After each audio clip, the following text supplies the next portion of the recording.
Hello. Good evening to you. How's it going? Hello, Jess. Big Chris Full Chuckle. Spring Heeled Jim. How's? Your intro music always makes me want to play Spelunky. It's very good. I never got on with Spelunky. One of those games I just couldn't. I don't know, I just never got on with it. But yes, that's a Barry Topping original. I sent Barry some tracks for Killer 7. And I'm like, I need something that sounds like this. And he's like, you got it. And he did. Ever played Noita? No, I think I own it. That's that one where it's like you've got a magic gun or something. I think you're like a wee lassie with like a blue robe on, but you're like fucking shooting a mad light gun or something. I have 200 hours in Noita. Get way too into the secret hunting. Secret hunting? Oh, secret hunting, not secret hunting. I get you. No, I'm pretty sure I own it. Let me just check that actually. I don't, so it must be on my wish list or something. I definitely know about it. It's like Spelunky made by Finnish alchemists. Alright. Okay. Alright. I think I see what you're going for there. Oh, and this is a Finnish game. It's like Synergy. The fuck am I talking about? The game has like 50 possible endings. It's fantastic at accommodating the level of depth you want. What? Runs can be 3 minutes or 4 hours. Have I misunderstood what Noita is? Let me just look at it on Steam here. Right, there it is, Noita. Magical action, roguelike, set in a world where every pixel is physically simulated. Fight, explore, melt, burn, freeze and evaporate your way through the procedurally generated world using spells you've created yourself. That is not what I'm thinking of. I do know Noita. I recognise it now that I'm looking at it. That's not the game I was thinking of. What am I thinking of? You're like a wee lassie in a blue robe. I think it's like a 3/4, like an isometric camera view. And I think it's like you have a magic gun. What am I thinking of? I think it begins with N.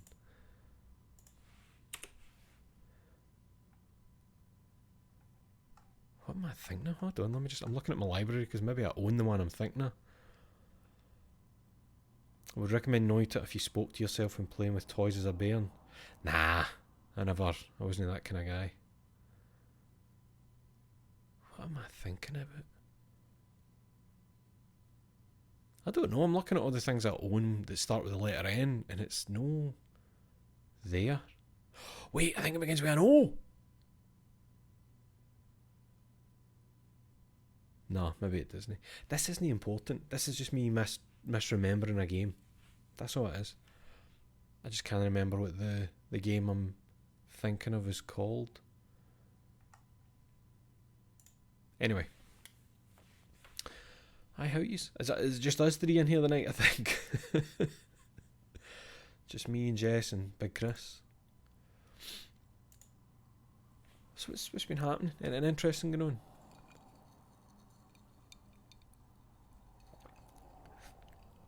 Aye, well, I'll tell secrets. I don't have secrets. Got a sore stomach. As I read that, Jess, my stomach made a noise. So you've got me panicking now. Maybe it's like the ring, passing it on to people. Wait, that's not how the ring works, is it? No. I don't know what I'm talking about. Push it better, alright, pal, how are you? Met an attractive person today and became a moron for 50 minutes straight. I always think I hide shit like that well. But if I really think about it, body language wise, yes, hidden well. But the cheeks get kind of red. I can feel my face and my head getting kind of warm.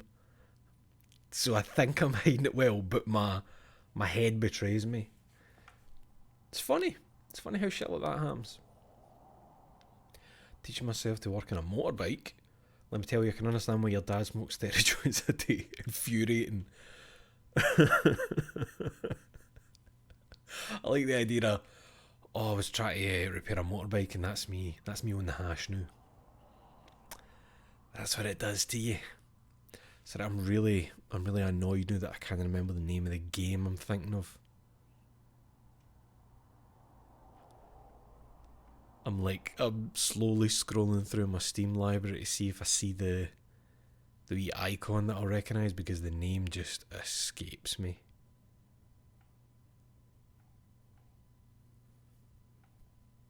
Fuck knows, man. Nah, I can't be sitting here all night stealing this shit. Fairly hot dude at Gles Games. I didn't ask for Facebook or anything. You mean you like playing it cool? Is that playing it cool? I think that's... But that's what you do. You chicken out and go, I'm just playing it cool, you know. Being very casual about it. Pretending you're no shite in it. Fuck me, man. No, I don't know. Right, so I'm not looking at my Steam list. We've got things to look at here. There's other things to look at here. There's other things to gaze upon. Boom! Here we are once again. We got a new t-shirt. It's very nice. It's so fucking hard to show the entirety of a t-shirt on the overhead. But it's Memories. Memories is, if you don't know it, it's like a 3-part anime film. See, there's more stuff going on down there. There's the wee man. There are 3 back-to-back sci-fi epics from directors Katsuhiro Otomo, Koji Morimoto, Tensai Okamura. Memories is really good. I think the first part is still my favourite. This part. But it's pretty good. Don't think there's a hint, no. Aye, Memories is a strange old thing. Because I think they were released individually at first, and then... Or was it the other way around? Then it later get released individually. But it's just interesting, it's wee snippets, but I think the first one, the name I can't remember, where it's the guys going onto the abandoned spaceship and that, I still feel like that's the most kind of fully formed one. Magnetic Rose. Thank you, Spring Hill Jim. That's the name of it. Magnetic Rose feels like the most, like, short time utilised really, really well. But aye. I love that there's people putting out t-shirts and shit like this. I just love it. I just love it. Cheers, Jamba Slang. 18 months resub, thank you. Let me just... Oh, it made it to the bed this time.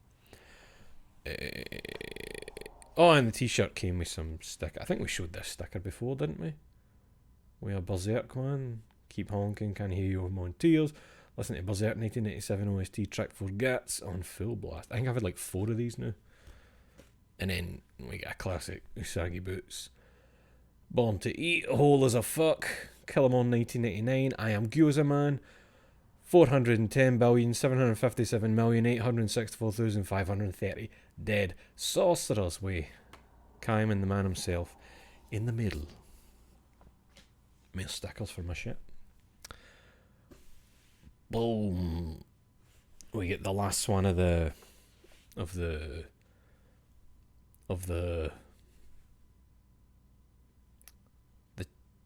Lord of the Rings challenge, even though I've started a new Lord of the Rings challenge where you do Aragorn's stuff. But this is the last one. Oh, it's backwards. That's fine. So take a look at it. Yeah, it is. There's Shelob and we Frodo. Oh, thing me up, and then you go like that. Yeah, get away from him, you bitch. That's not what Sam says, guy. That's from Aliens. But there's Sam, you know, telling her to fuck off, and then we've got, what's that? It's like... Oh. I see. They want me to cast the ring into the fire.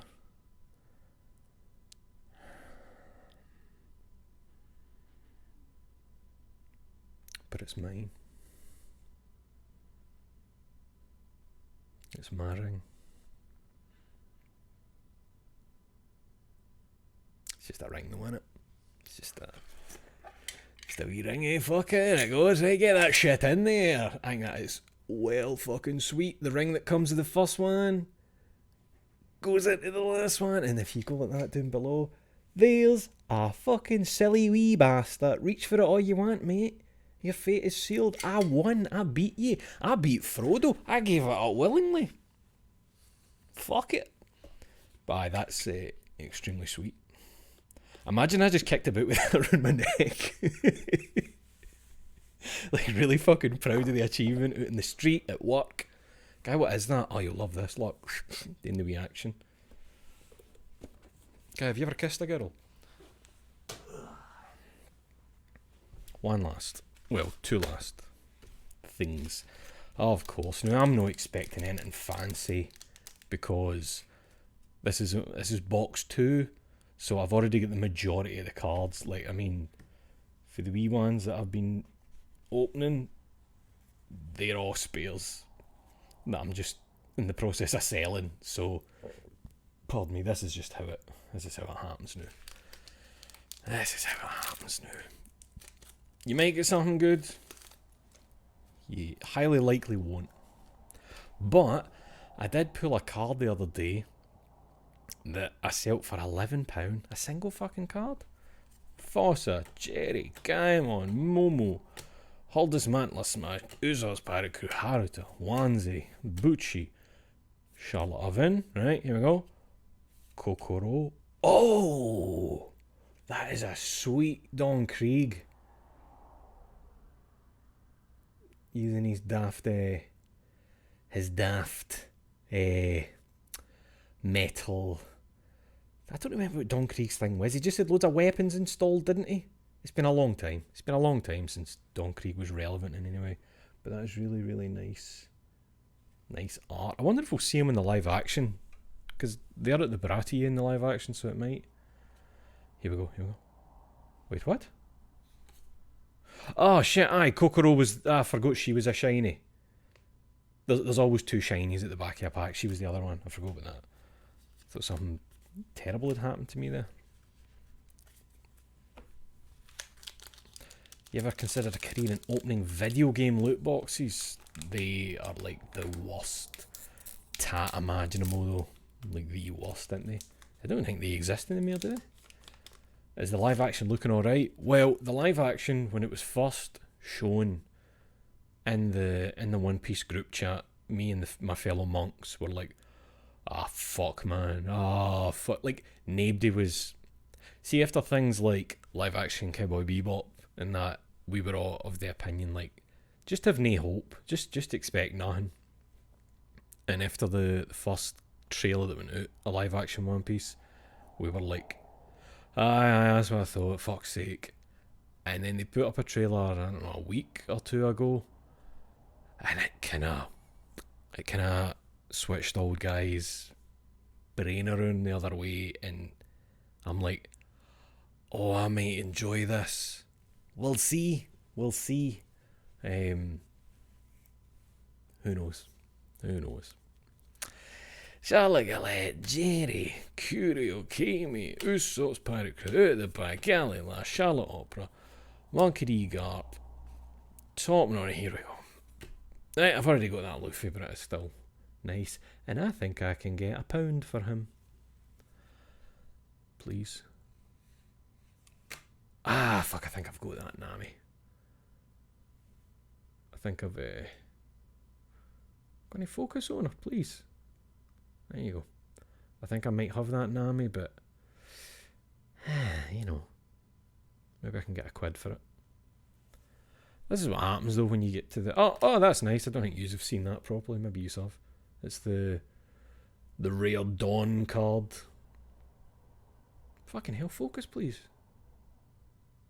Do I need to go mega close for you to... There we go. All these years I lived under your crap roof. There's Sanji saying goodbye to the Baratie and his dad. I do like the special Dawn cards today. They're always nice. That'll probably get a couple of quid. No, in my luck it'll be 8 pence. Done. Chop these away. Right. Let's get Alan woke. Boom, boom, boom. Boom, boom, boom, boom. Boom, boom, boom, boom. Let's bring this in a wee bit, shall we? Oh, look, that's still the streaming crooner buttons. I never actually got rid of that. Maybe it took ages and I decided it had to stay on there for a while.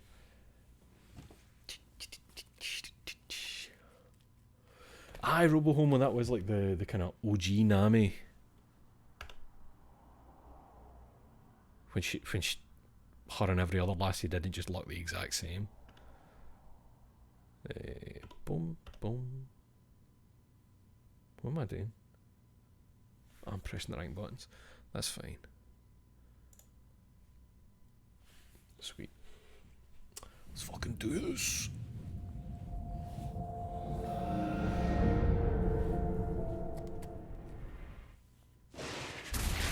Oh, move that mouse cursor off the screen, thank you.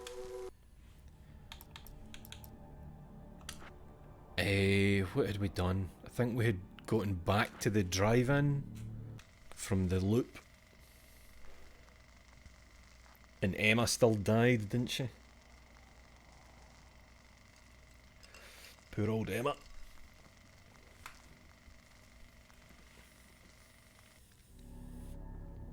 The last time the man came to the drive-in, it did not end well. He hopes to avoid that fate this time. He hopes that what he has brought with him to this Walking with the place Uzi is very funny. enough. I don't know why. It's funnier than just having a pistol. Right, we'll go and check. No, I think we actually did check this bit before the end of the stream last time, didn't we? Because there was a page here before, but I doubt the new pages in the loop are going to be in the same places. I don't think any of them have been. How many have I got to find here? Oh, fucking hell. 12 pages still to get here? That makes me feel like we're coming back here again. Like a third time. Oh, I think I already see one on the mini-map through there. I can't remember if we went into theirs. No. What he's brought with him being a Mac 10 feels like it loses some of the depth a bit. Serena's probably out of her mind again. Oh. But I'm gonna need that key so I can get the power back on. Aye, she's going to try and slob your knob. I can already hear her.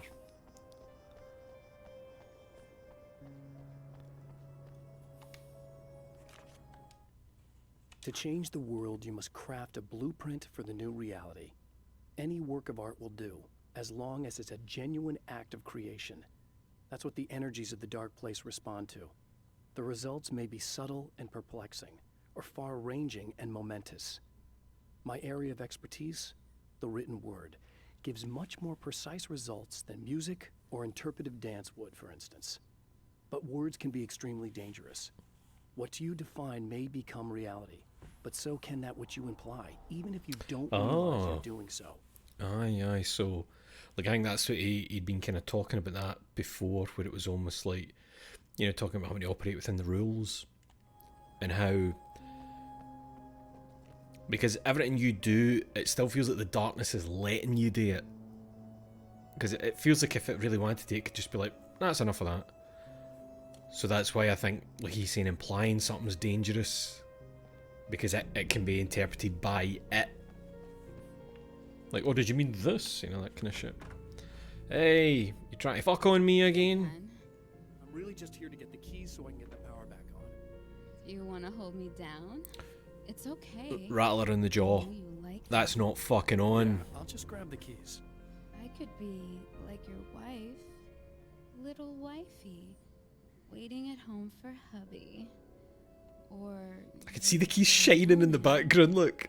You see them flashing. I'm already married to someone who isn't crazy, thanks. I'm just gonna go and get the power back on. Aw. Look, I may or may not be back. I have the access code to the booth already, so once the power is on, You should totally come see me. We could have fun. You know. we'll see how it goes. No thank you, I'm married to a normal woman. You should sit down or something. Try to stay calm. I don't want to be calm. I want to be nasty. I want to be nasty with you. The game will still let me hold it at her face. I just can't Anything you fire it. want. You can use my. Let's not even go there. I was hoping that you'd remember more, but I guess that was too much to ask. No.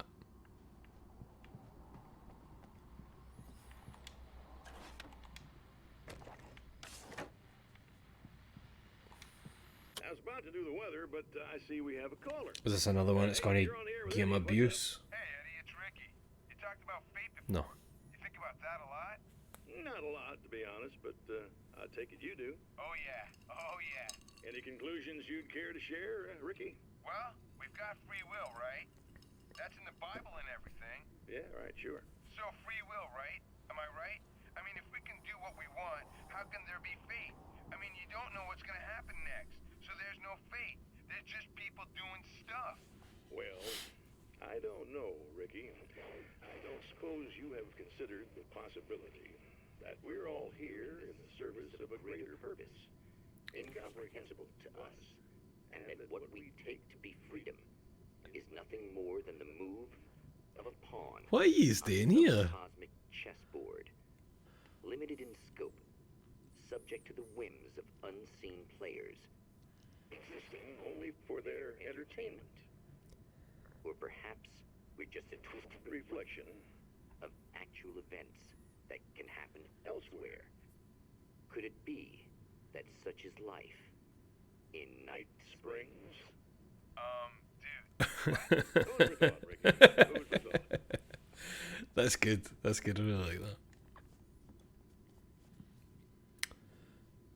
Every time you swirl the ice in your glass, it compels me to pour out a Dr. Pepper and chop a lemon. Pavlovian shit. I've not had Dr. Pepper in years. I saw a thing the other week. People were saying that apparently, see if you make brownies and put Dr. Pepper in the brownie mix, it's fucking incredible. I've not had brownies in like maybe 10 years. Just substitute a certain amount of the water for Dr. Pepper. It makes like amazing brownies.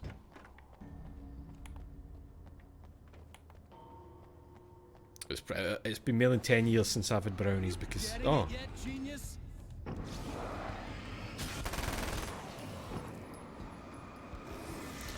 shit. It's been more than 10 years since I've had brownies because I only ever ate brownies when I was putting weed in them. So, I know I've not had weed in easily 10 years, so... Aye.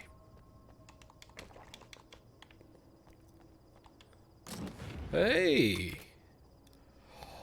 Oh...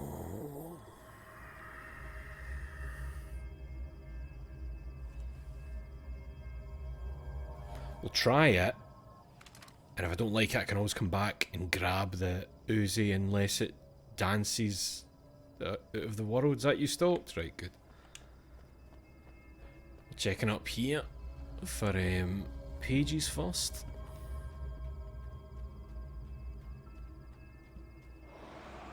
But aye, Dr. Pepper brownies, apparently it's good shit. Oh! Oh, mate!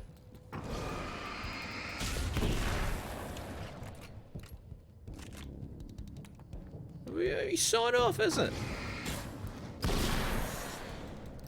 Ah, but look at the ammo. you get very, very small amount because it's OP. Plus that means I'm kicking about 2 shotties technically, so I'm missing the variety. Plus it does feel good to unload a clip. Sorry, a mag. Unload a mag for the Uzi. Just that feels good. I'm watching them bust. Still can't go in there? No, but I see a page. Don't make me walk right out to the edge, mate. I'm fear. I have changed. I know who I am now. I know that I can write my own fate. Bright Falls taught me that. I know that indulging my weaknesses, giving in to fear and complacency will only drag me down.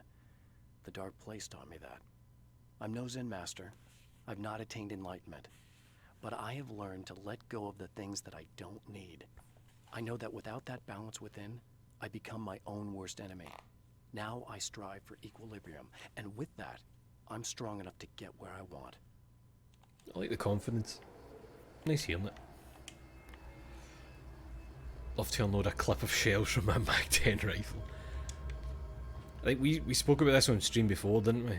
Where everybody was explaining the difference between a clip and a magazine to me, and how pretty much every gun, if it's made after 19 whatever, it's a magazine. Whereas the clip was like a clip of rounds that you would set into like a Garand and shit like that. I think it makes the ping. The car seemed to sail through the crisp mountain air in slow motion, spinning around one axis almost lazily. The moment was hypnotic. Then it struck the pipeline in a shower of sparks, the impact turning the windshield into a burst of safety glass. As it hit the ground, I snapped out of my reverie. The car was rolling downhill, slowing down as every bump killed momentum, but still coming. The fence wouldn't be enough to stop it. Sounds interesting.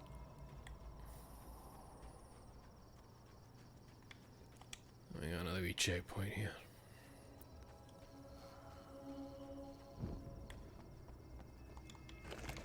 Aye, as nice as that wee Sonoff is, low ammo, and it doesn't feel as good as the Brap Brap. All the coolest guns use clips, honestly. I mean, I suppose, eh? What I want is for a good VR shooter to let you use, like, old guns. Old guns. I want to be able to use, like, a Winchester, the spin cock. Oh, aye, the big oil rigs in it. Is it?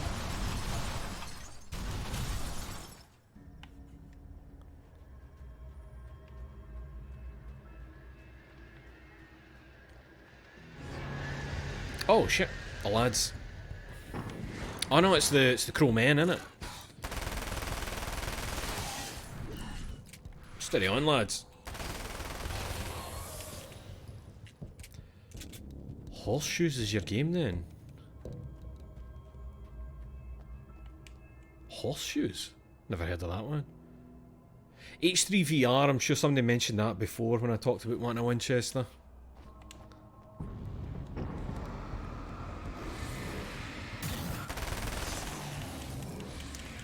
Aye, hot dogs, horseshoes and hand grenades, thank you, that's, aye, rings a bell now. The trouble is, what I want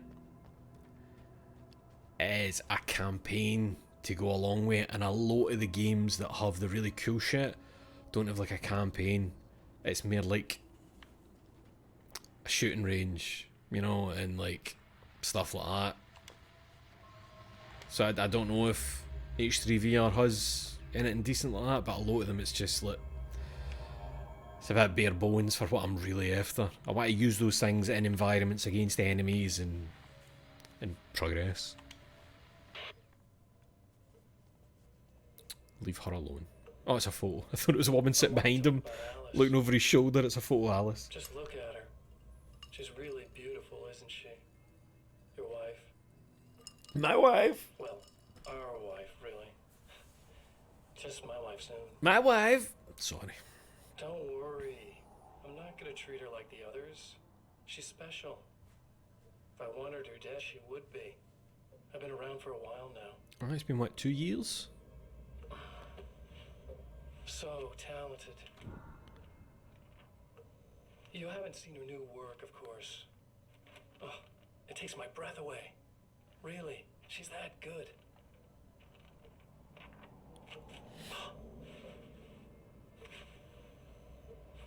Did you know that I've got a wedding ring, too? That's Similar. weird. She's seen me a couple times, you know? I've let her catch glimpses. She thinks she's imagining things, of course. She thinks you're dead. It might as well be. I mean, even if you manage to keep surviving, you'll be in my trap forever. So I'll go to her. It'll be an amazing moment.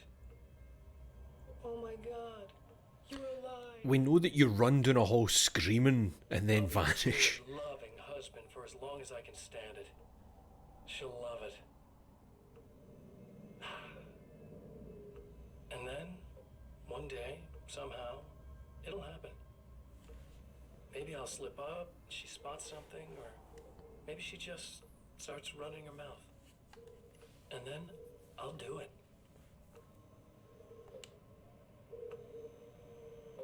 It's gonna be sweet.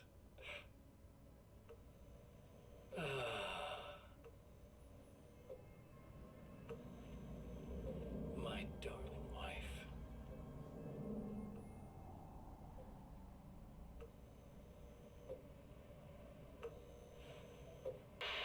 You bitch.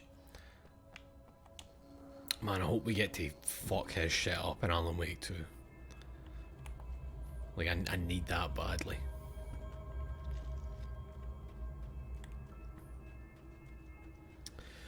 It's got a zombie survival mode with a big map and a couple of other huge expanses with tons of shit to do, but it's still all low to level, aye. It's worth playing, I'd say, doing revolver ocelot shit and then whipping out a bayonet to charge them with is always fun. I see, that's the good fun shit. There's a game that I was looking at on Steam, I can't remember what it's called, it's a VR game and it's meant to be that you're infiltrating like a cult to take them out. And it's fucking brutal. It is brutal what you can do to the people. No, it's not that it's brutal what you can do to them. There's plenty of games where you can like blow somebody's head off or stab somebody. It's the reaction. Oh shit.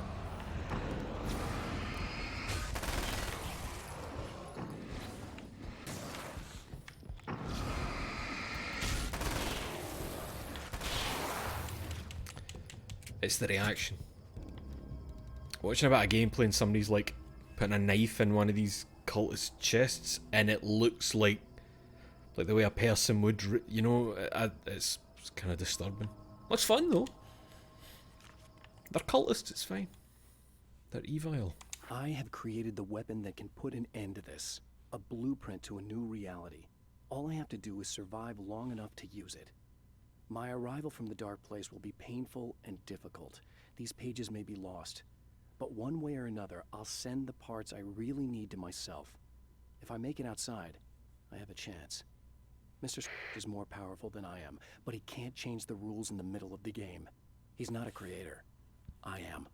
That's something you forget, innit? Aye, gratuitous shit. I mean, I love VR. I really genuinely love it. It's great fun.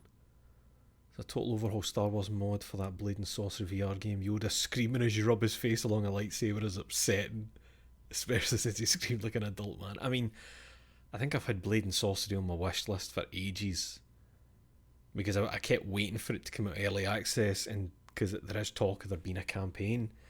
Like, I know that one of the first things I'm going to do with Blade and Sorcery is the mod that lets you use the Dragon Slayer Guts' sword. Because the mod lets you... It'll be Permo Sandbox. I could have sworn in the early access details was having a campaign type thing. I was sure I read that. But the Dragon Slayer, you can actually like run forward and put it into the ground to vault yourself into the air on it, like when he's in the Berserker armor, and come down on people. Stuff like that. I mean, I've seen the mad ones where people use like Boneworks and that to do Spider-Man and.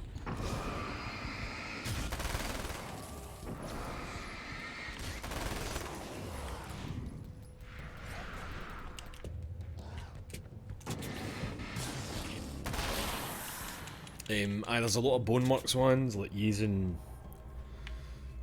the kind of just the NPC models and shit to do some insane stuff. The trap Mr. is set for me is as simple as it is impossible.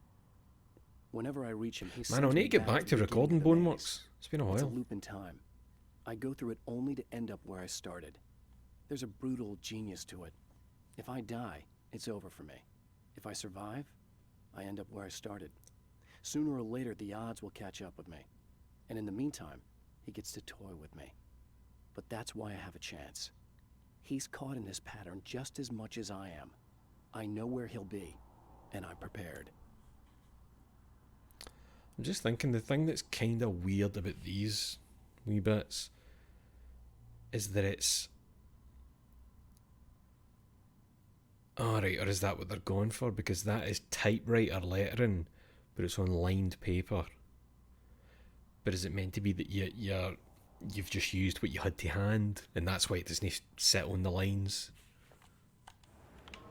Just put an N in it and you can type on into the typewriter. Because you know, sometimes when you're playing a game and you pick up a note and it's like the most perfect font ever on what's meant to be something that somebody's written. I prefer when it looks realistic and then you can press a button and it brings up it'll be like read and it brings up like a wee window with text. Hello, great principal. Hi, I want to offer promotion of your channel, viewers, followers, views, chatbots. The price is lower than any competitor. The quality is guaranteed to be the best. Auto on. Incredibly flexible and convenient order management panel. Everything is in your hands. Turn it on, off, customize.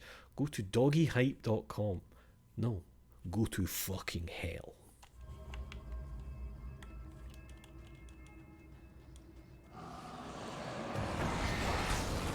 Speaking of hell.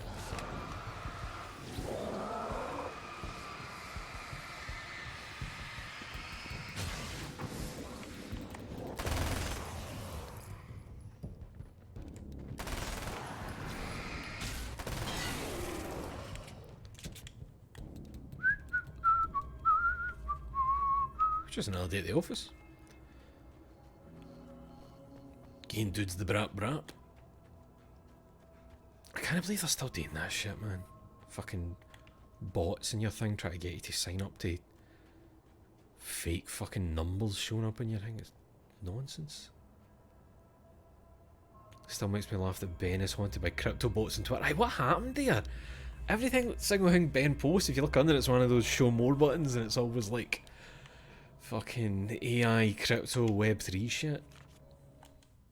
It's obvious that for all his power, Mr. is an agent of another greater being. Yes. The dark place he came from is full of terrible alien intelligences, dark presences, and none of them should be let loose in our world. He serves one of them. He'll open the way for them if I don't stop him. But he'll do more. He'll take over my life. He already has my face. He already uses my name. He'll become Alan Wake in every way imaginable and corrupt everything, unless I can stop him.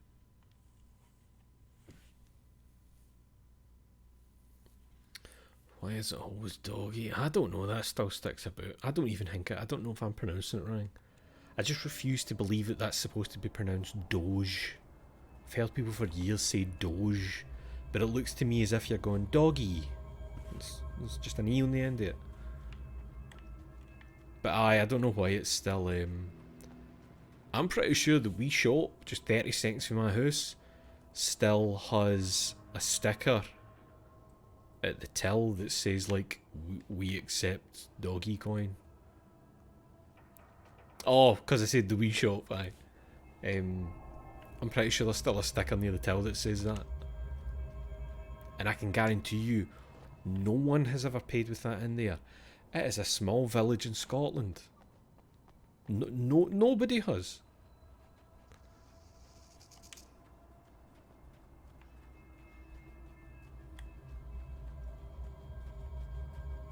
If you mention Bitcoin to somebody in Glengarnock, they think you were on about chocolate money. Like a little hamster in a wheel. Go ahead and keep running for all the That's too many dudes to send at me, mate. That's too many lads and fellas and boys. Why did that just knock him down?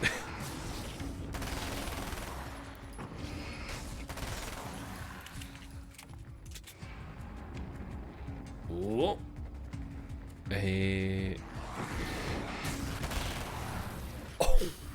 Oh. Schmovement, baby.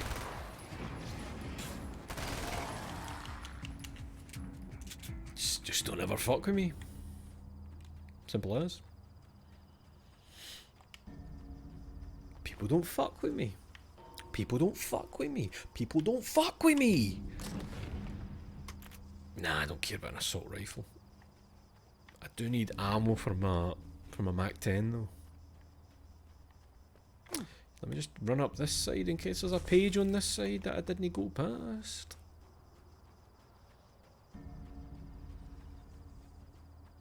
Oh, sorry, there was something I read for you earlier, Jess, and I forgot to actually read.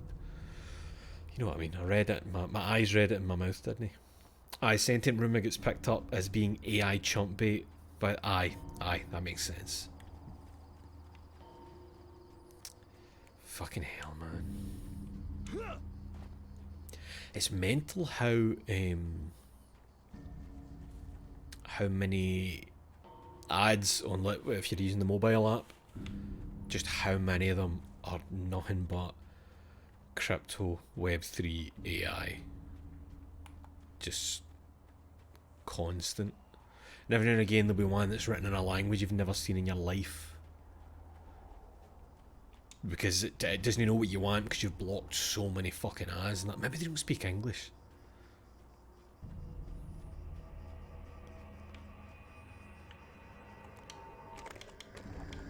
I wouldn't mind so much if it was targeted ads.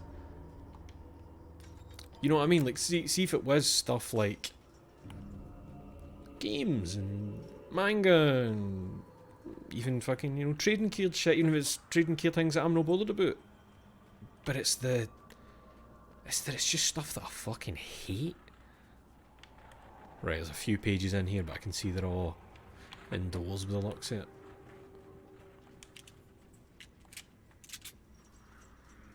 But then targeted ads would also mean giving them some kind of access to my knowing what I'm into. You know? Twitter ads are now just 100% Nintendo asking me to buy Captain Toad again. And that guy who wants feet pics. Did you see that? Was it the I buy feet pics? The, like, just the most blunt. Listen, here's the deal. I'll buy your feet pics, I'll pay money, and all the reply, well, no replies, retweets for him are like these women going, he is great to work with, he knows exactly what he wants, it's nothing mad assed about you, very polite, pays well, like the way somebody write a good review of somewhere they'd been, you know, to have dinner or something. But it's with this dude just anonymously buying feet pics. It's mental. Right, I've just realised we've got spiders here now. I just noticed the webs. So they'll be popping out. Let me just switch to the flares then, so then I actually accidentally use a flashbang.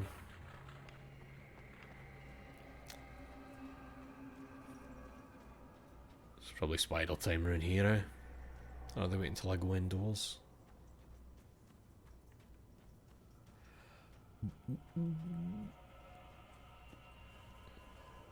How do you think I got my modded GameCube? Be real. How is your modded GameCube, Jess? And what have you got it hooked up with? I wish a third party would make those fucking brilliant old, was it composite cables for the GameCube that get you the best picture? Or was it component? Mind there was the one where it was like Nintendo put out the cable, and if you want it now, you'd be paying something like more than 300 quid, and it would come in a box that is the most bleached box you've ever seen, because they've all been sitting in direct sunlight for 10 years. 128 gig SD card, nice. Nice. Oh wait, oh, so it's not just modded for SNES, right, SNES and NES. Alright, no, I just assumed it was, you know, just the usual SD card where the disc went in, and it's just GameCube games, but... Because I think that's the one people usually do with their Dreamcast now. Oh, wait, there's a page there. I just saw it in the... Aha, there it is. Dreamcast one's usually just the SD card where the disc tray was. The dark place is utterly hostile to human life. It eats at your mind, wants you to succumb to madness. Your own thoughts can turn against you. Every shadow conceals a threat that attacks at the slightest sign of weakness. You're under endless assault. Every day is a struggle for survival. But I've learned to take care of myself. I focus on Alice, our life together, my need to be with her. That takes me a long way in the dark place. As long as I have my gun and the flashlight. Hell yeah.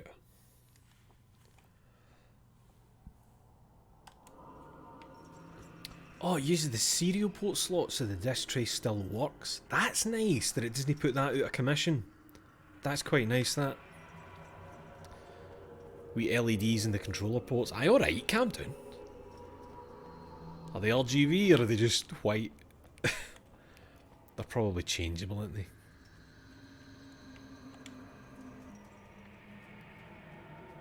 Oh, hey. Wait, I've got a lot of flare gun ammo that I really should be using.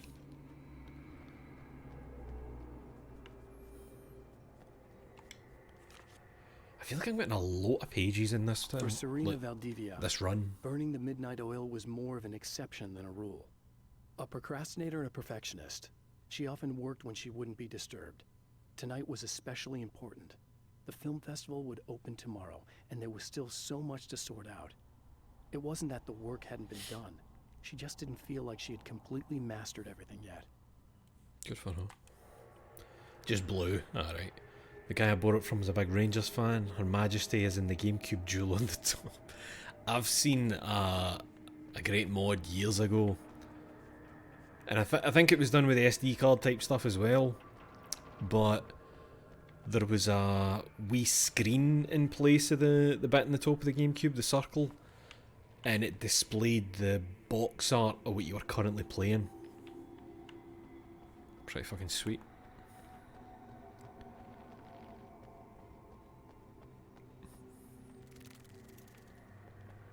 Right, spider time.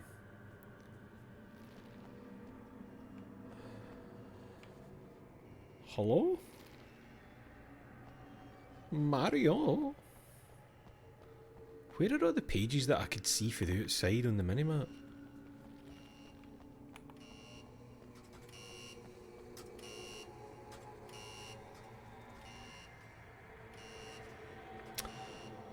Oh yeah, it's a fucking scam. You need a separate PSU to run it. I looked into it. Ah, that makes sense then. It seemed too good to be operating off the same fucking power source as everything else. 2 plugs come for your GameCube. Aye, there you go. It's only good if it's like it sits in one place, doesn't move anywhere, and you've got plenty of outlets for it. Aye, that makes sense. I should have known. Right, is this going to be the same as last time? Maybe I'll watch them this time. They're all flashing red this time, I think. Oh no, wait, it's the middle one, isn't it? Just the middle, right, cool. So you can go up.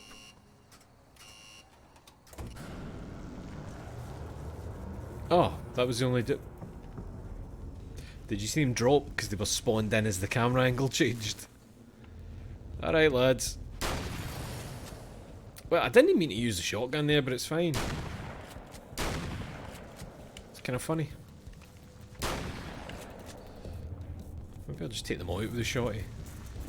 For shits and giggles. It would probably feel great to kill a giant spider with a shotgun. Oh shit! Trapped.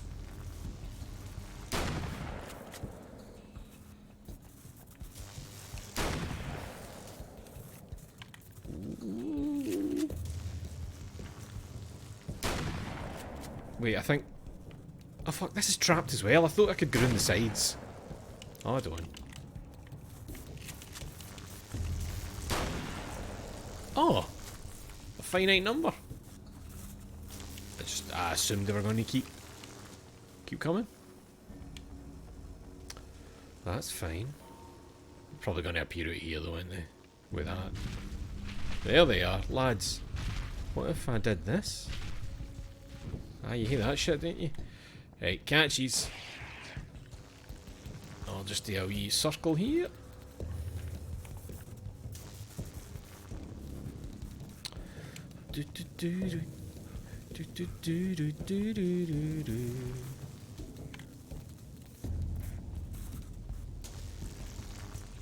Right, any pages, any pages.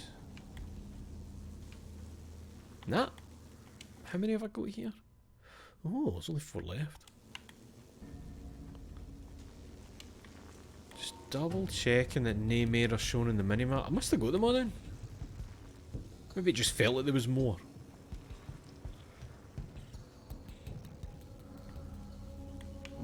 Right, let's leave. Probably get attacked, eh? Are we going to have spiders all the way to the booth? Not, sure, man. You lose. If you quit, you lose. If you make it to the end of the loop, you still lose. Sucker. Don't make me feel bad, man.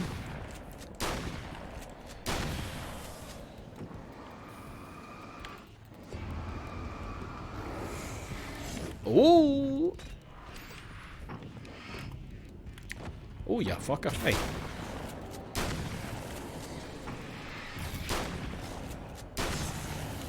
Backflip.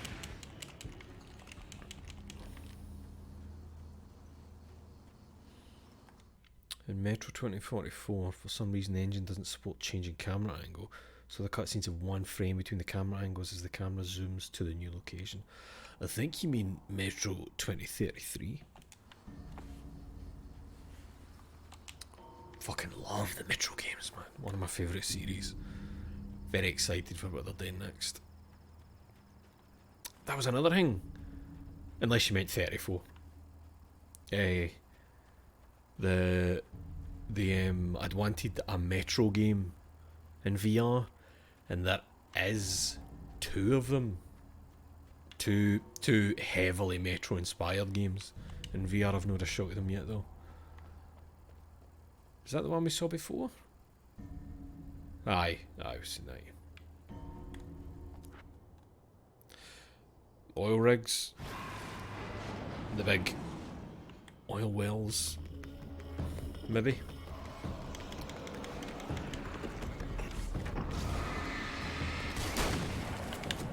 Oh, you fucker.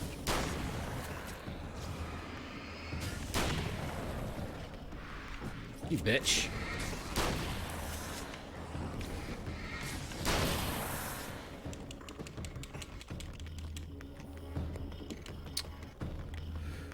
Ooh.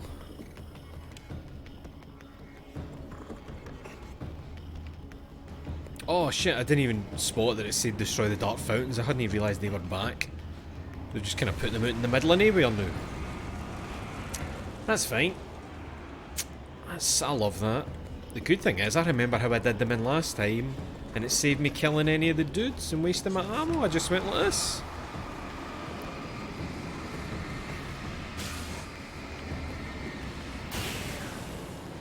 Just like that. Next.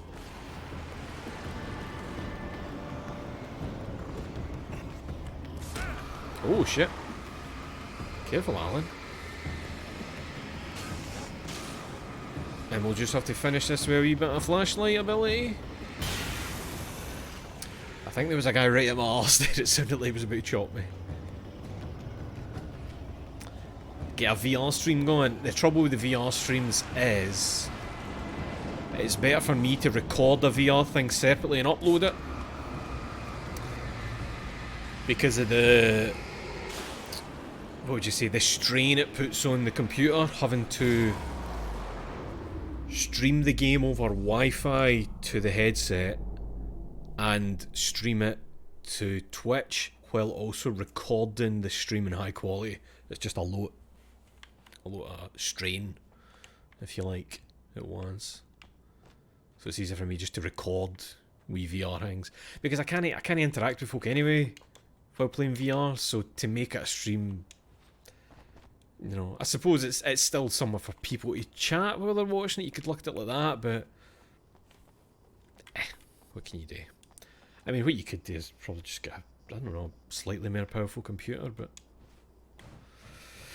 that costs boku bucks. I don't even know what I would want to be upgrading. It would probably just be the PSU. No, fucking PSU, the CPU.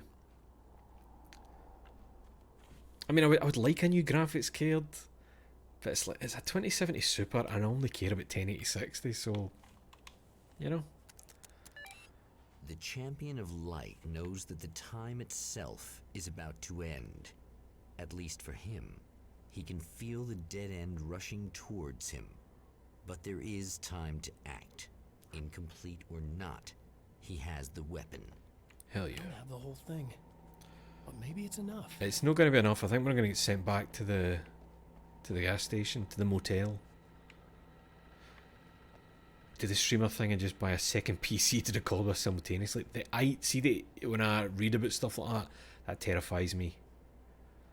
The amount of things that go wrong with like one PC, having two of them, nah, just sounds like you're asking for fucking trouble. Aye, alright. What are you making noises for here? What are we doing? Late at night, the summer was almost over. There was a film noir poster visible. Spotlight illuminated the red fire extinguisher. Right, so there's the fire extinguisher. Don't know what size a human that's for, but it's not Allen sized. Turn the lamp. Again. I wish it didn't do that. I wish it did, because it's not a puzzle if you can just press a button until the game tells you it's correct. If you know what I mean. It just feels a bit... where were we? Summer was almost over, so... No. There we go. Film noir poster. A Gift of Thorns. Oh, Alex Casey. Bet that thing is a great explosion when you shoot it, fire a few rounds in that big old can. Wait, what can? You mean the projector? Or was there something through here that I missed? Big old can. Oh, what, the film can? Wait. Oh, the fire extinguisher. Oh, Alice is real. I never noticed that before. See, that just makes me want to try and read other stuff in here. I doubt anything's going to happen. It would be funny if it could be exploded and then that just immediately you failed. Like it somehow got mission failed. And it was late at night. It's going to be the AM again. Aye, the early AM. Here we go. Darkness imprisoning me. Oh, Death Rally. Say it, Alan. Say that it's... Aye. It's not enough.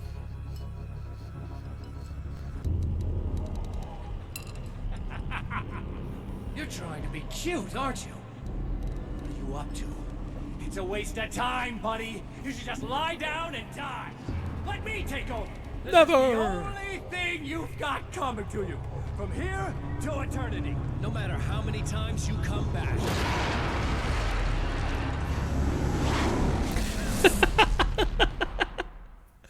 Alan looked so like... shit again. Look, there was no fear, nothing. It was just like... I know it. Like, you knew you were going back to the motel. Itself. Again, his senses scream. All right, Si, how are you, man? The possibility of what is happening assaults them. But the Champion of Light endures. The Champion of Light, indeed. Each time he gets a little closer, each time another detail falls into So place. we've looped again. Now, But this is the last one. Has to be. Darkness. I love it. The Champion of Light and the Herald of Darkness. There it goes. Sync. Sink away. Was there a light shining in there before? I think there was. I think if both of those light sources there go out. Aye, aye. Because I remember that we no light in there, so I just wasn't sure. Good, hope you're well. Sad to see you not at Glasgow, but maybe next time. Ah, it's just fucking life shit, man. Wait, did I not already have the... Wait, so does it send me back here then with those but not the flare gun? Because I'm pretty sure I had full flare gun ammo and that's...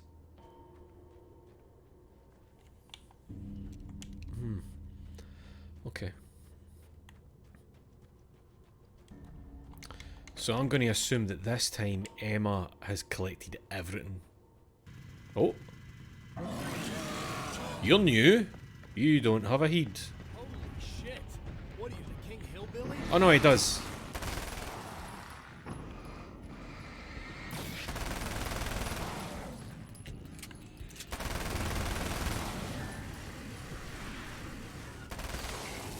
Fuck the king. King Hillbilly. Very reductive thinking there, Alan.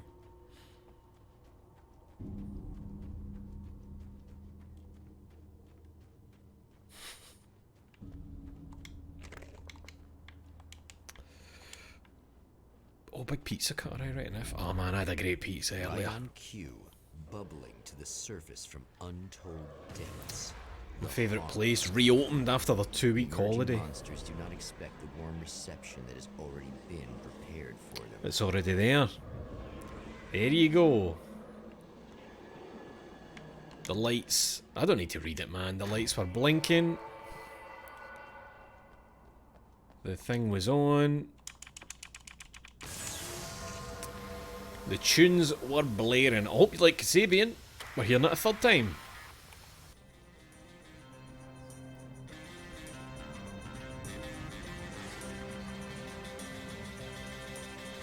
I think it's been a different part of the song each time. Aye. Because it was singing here before.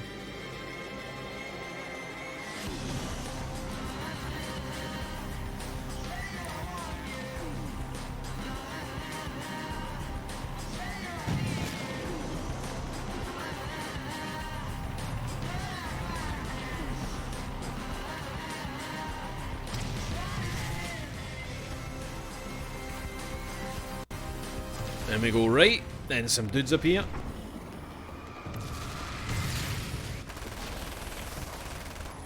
Oh, he's a big boy. Oh, he wasn't exposed. Oh, he's got 69 on his helmet. Ha ha ha ha ha. The funny number.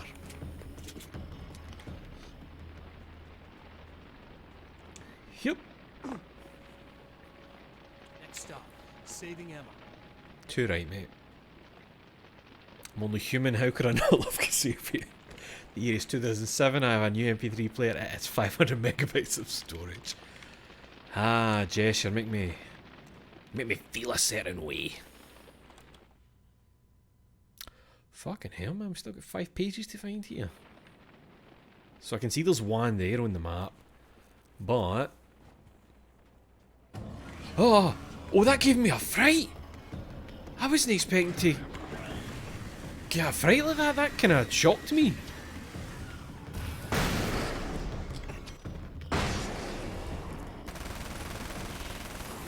Right, I see there's that grenade cunt. Ooh.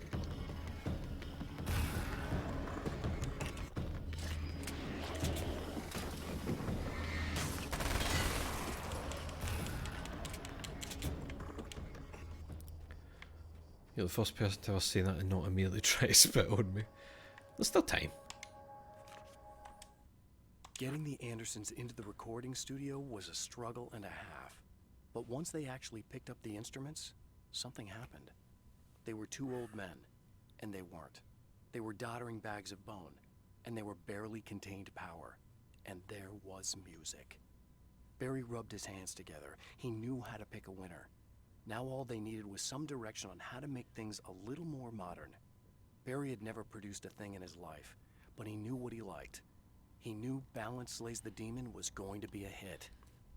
We heard a wee bit of that on the radio earlier, and there is something special in Balance Slays the Demon that will come up. Right, it wants us to return to Emma, but I'm worried that returning to Emma immediately might progress stuff. I'm going to go and have a look at the diner, see if there's any pages lying about.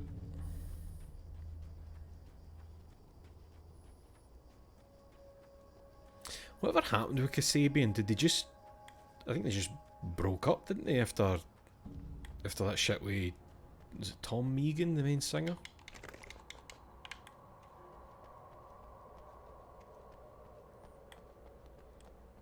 Or did they, like, continue with... What's his name? Serge doing the singing? You know, they do that sometimes. Where they're like, the guitarist is now the main singer. Like Misfits. Jesus Christ, Alan, you can't jump for shit. White guy, man. Right, can I get in there? There's nothing else up there. We'll go and check over at this. I see a page really far away, but I see it.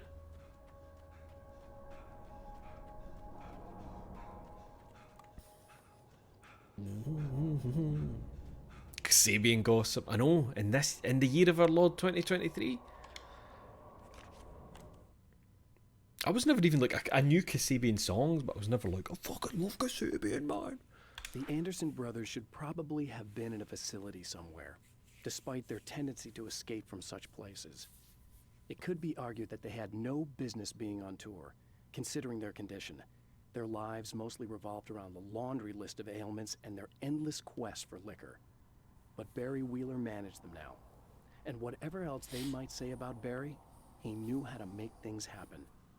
And honestly, it wasn't like the Andersons were the most difficult clients he ever had. Barry. Cheeky. Me cheeky. On 27th of October 2021, Kasabian released their first single in over 4 years, Alligator. And it's spelled funny. Jess, I don't even know if that's a joke. I can't tell anymore. I can't tell anymore. I gave up trying to care if something was straight from the wiki. Alright, there you go.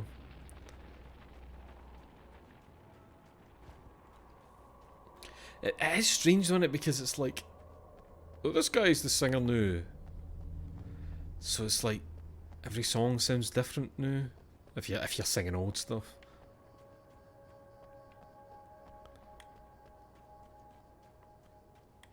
It's weird though, innit? It's like you had everything gone for you. Could you have just been a cunt to your wife, mate? Sorry, your girlfriend. She later became your wife. I'm checking everywhere but where Emma is because I'm convinced there's pages hiding.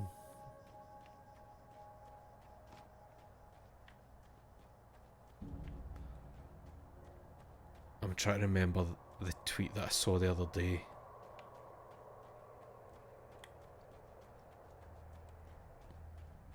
Oh, what was the tweet I saw? It was Zoe. Zoe had made a tweet and somebody responded to it in a really fucking unhinged way that didn't make any sense. Who was it about? Rod Stewart. Zoe made a tweet, and I can't remember the exact content, but it was something to do with Rod Stewart being in a PS2 game or something. And this response for a random person was something like, there's a guy who deserves to get Me Too'd. You know, like talking about the Me Too movement. And then the things he listed were nothing to do with the Me Too movement. It was shit like murder to work with, raised his children to be bullies, cheating on girlfriends and wives. You're like, right, that is no facet of what the Me Too movement was about. It wasn't people going, I get cheated on, I, me and all. What the fuck are you... I get it, you don't like Rod Stewart, maybe he's a bit of a prick, like, personally, but... Yeah, nothing you're describing as, like, criminal activity. It's so fucking weird, man.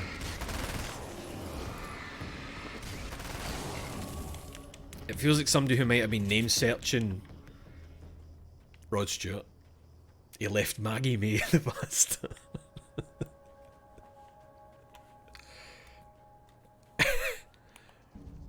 Fucking... Some very interesting individuals online. And sometimes they just appear. Sometimes they just appear. It's bizarre. It's a really strange... I think everybody's maybe had it at some point where a complete stranger appears in like a reply to something, and it'll be something really... You've written something really kind of basic and nothing, and it's this very... No like a... No an abusive reply, but a really like... Aye! And I'll tell you another, and you're like, what the fuck? Who are you?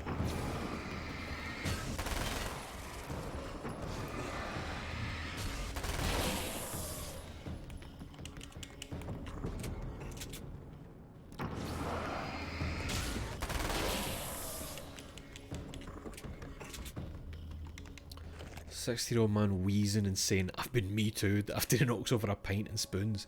It did feel as if they were kind of using it along the same lines of like, it's woke, you know. But I'm trying to think of any I've had.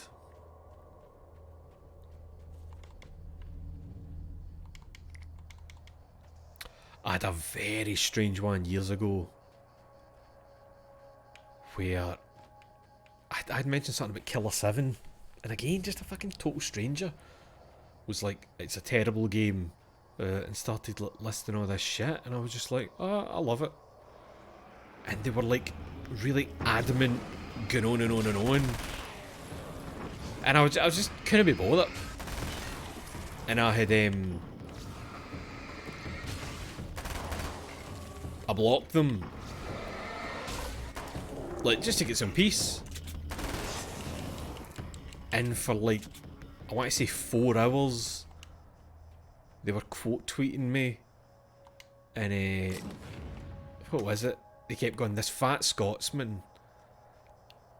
This fat Scotsman blocked me because they get so upset. And it was like, I'm the one blocking you to tell you that I wasn't upset. I couldn't be bothered listening to a stranger telling me they don't like the thing I like, but they just kept this fat Scotsman. Oh, it was good, man. It's good. People online are just so interesting. So interesting. And I know that the easy thing that people go to is the whole like, you would never say that in real life. But it's true. These people would never fucking say that shit to your face in real life. They would never fucking say any of the shit that they'll just say to a stranger online. Never. Because they'd get their fucking heat kicked in and they know it. It's weird. Emma wasn't sure exactly when the man arrived at the motel, but from what she could tell, and if they party started don't, almost immediately. then they'll know when it does happen. Spreading from one room to another. He was mercurial, almost as if he was flickering through the scene, telling a joke here, throwing an insult there, oozing sex and violence and excitement. She had never seen. Oh, she's talking about Mr. Scratch, right? He looked at her and smiled, and she felt her heart flutter a little. She knew he was the kind of man mothers warn their daughters about, but she told herself it didn't matter.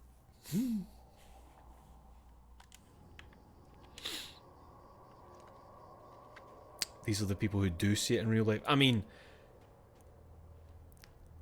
I know it's cliche as well, but I also believe that these are also the same people that don't really go outside and socialise, so I find it hard to believe they're saying it in real life. Maybe they're just saying it in the house to themselves.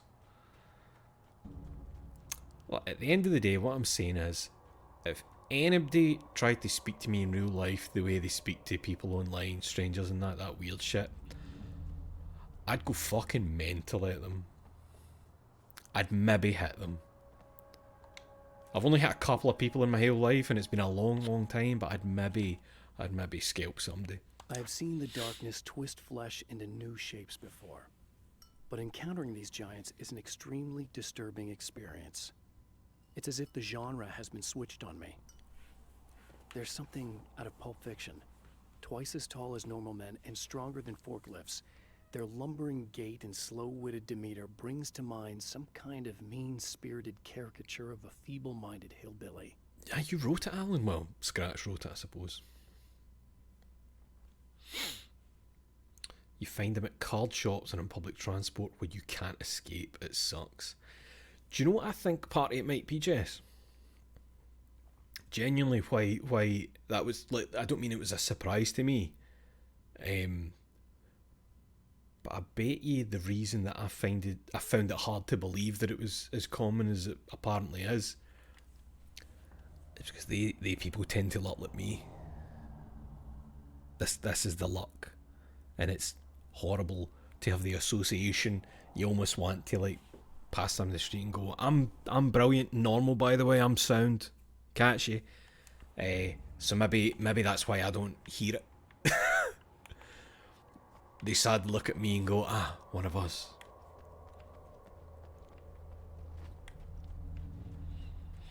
You know? It's why the Minecraft hoodie has been retired. I can't believe I wore that Minecraft hoodie all the time. I can't believe I wore hoodies all the time. Not as long as I show up, I guess. I missed what they were saying there. Because I was too busy looking at the Crow Boys. Oh! No, you know what? You're getting the special. Enjoy. That looked like only one of them died.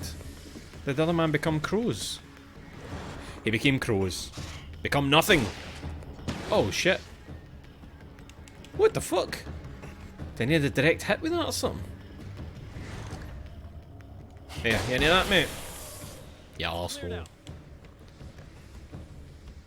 Hey! Sorry, who were we talking about there? No, the hoodie thing.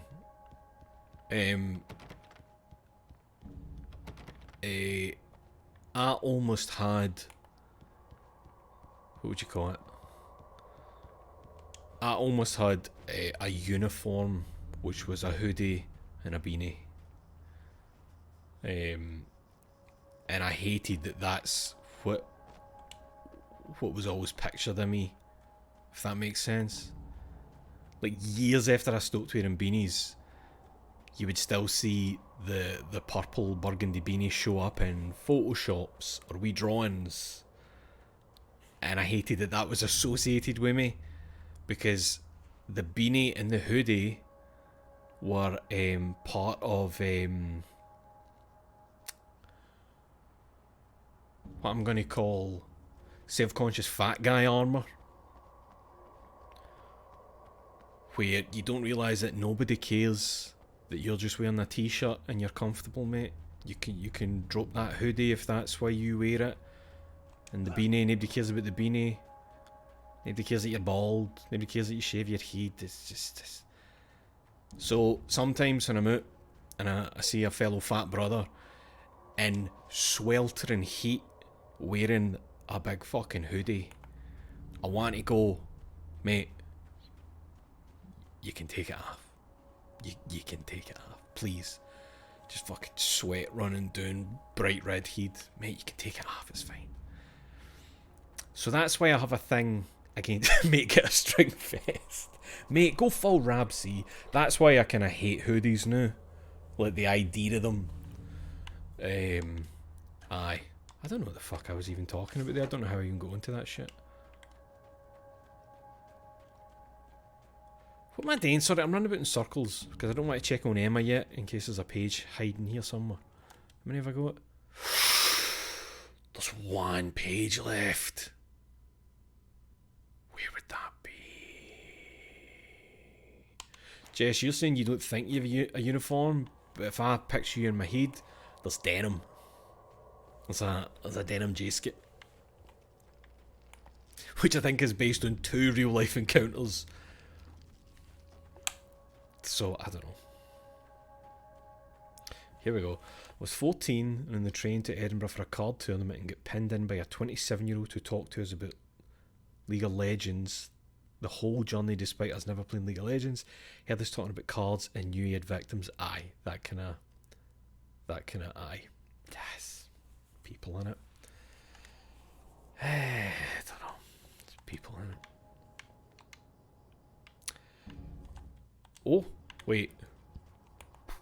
No, she might give me the key that lets me into the rooms to do the progress to the next bit. So what I want to do is go round and see if that page shows up on the mini-map in any way, and that way I know it'll be... Oh no, shit, it's this, isn't it? No, this doesn't count. Does this count as one? No, but we need to watch it anyway. You again. I've been thinking about Barry. I don't know what to do about him yet. Stay away from Barry. I mean, That chair's I'm making not music. gonna keep him around, that's for sure. Chair. Shh. Al. Al! Ugh, That's a pretty good Barry impression. your best friend. Really. That's the best you can do. Chair, shut the fuck up! I killed a chair. I don't like the guy. He's a plucky little butterball. He plays the clown. That's a hard road to take. But I don't need him sticking his fat face in my business. Did you know he's been hanging out with the sheriff from that Sarah. shitty little town? They keep in touch. Barry's about the only guy who insists Wait, is it that Sarah? you're not dead. Aye, Sarah Breaker, How innit? about that?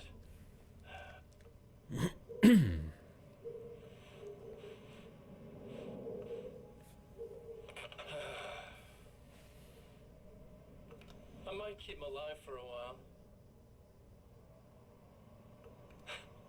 Just to see him go to pieces when I fire his ass. Yeah. Yeah. You're horrible. Yeah. You bitch. She's banging out Kasabian. Empire starts playing.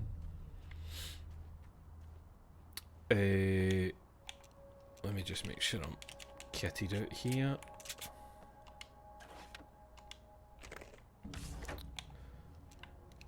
Right, I mean, if there is another page, it must be well hidden. What is it? Oh, Gods of Asgard. Wait. Wait, did the game make that noise?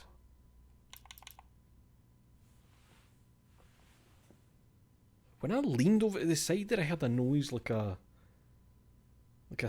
feedback or a static. I don't know. I don't like the idea of missing pages, but maybe I missed it last loop. Because I feel like I've run everybody you can actually run about in this area to the limits of it. So we're going to hope that something happens. Maybe there's one in here, maybe Emma gives us one. Thanks for saving me again.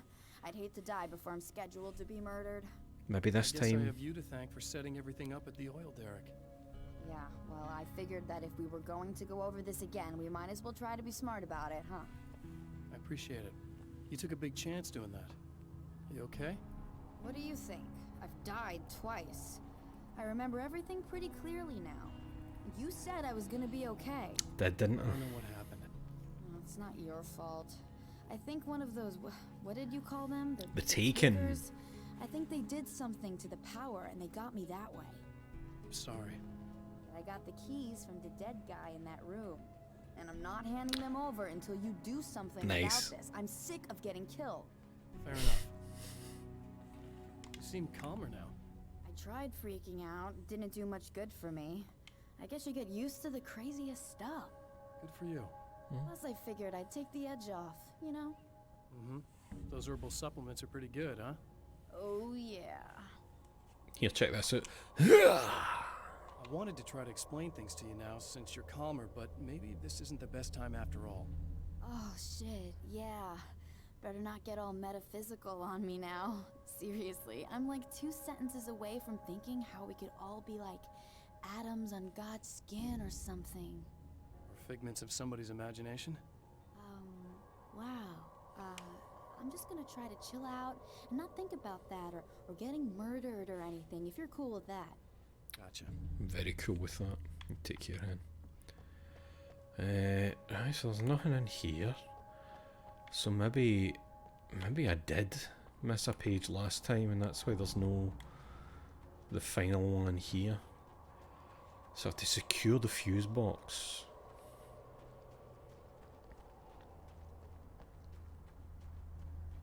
Wait, I'm actually getting in here? Nah. Oh, okay.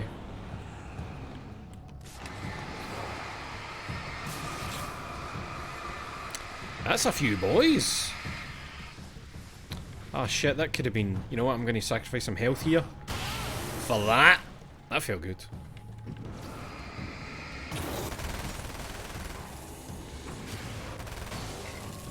No bother. You're welcome, Emma.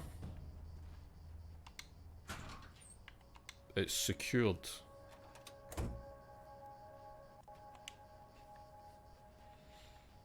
I think we've definitely missed a page last time.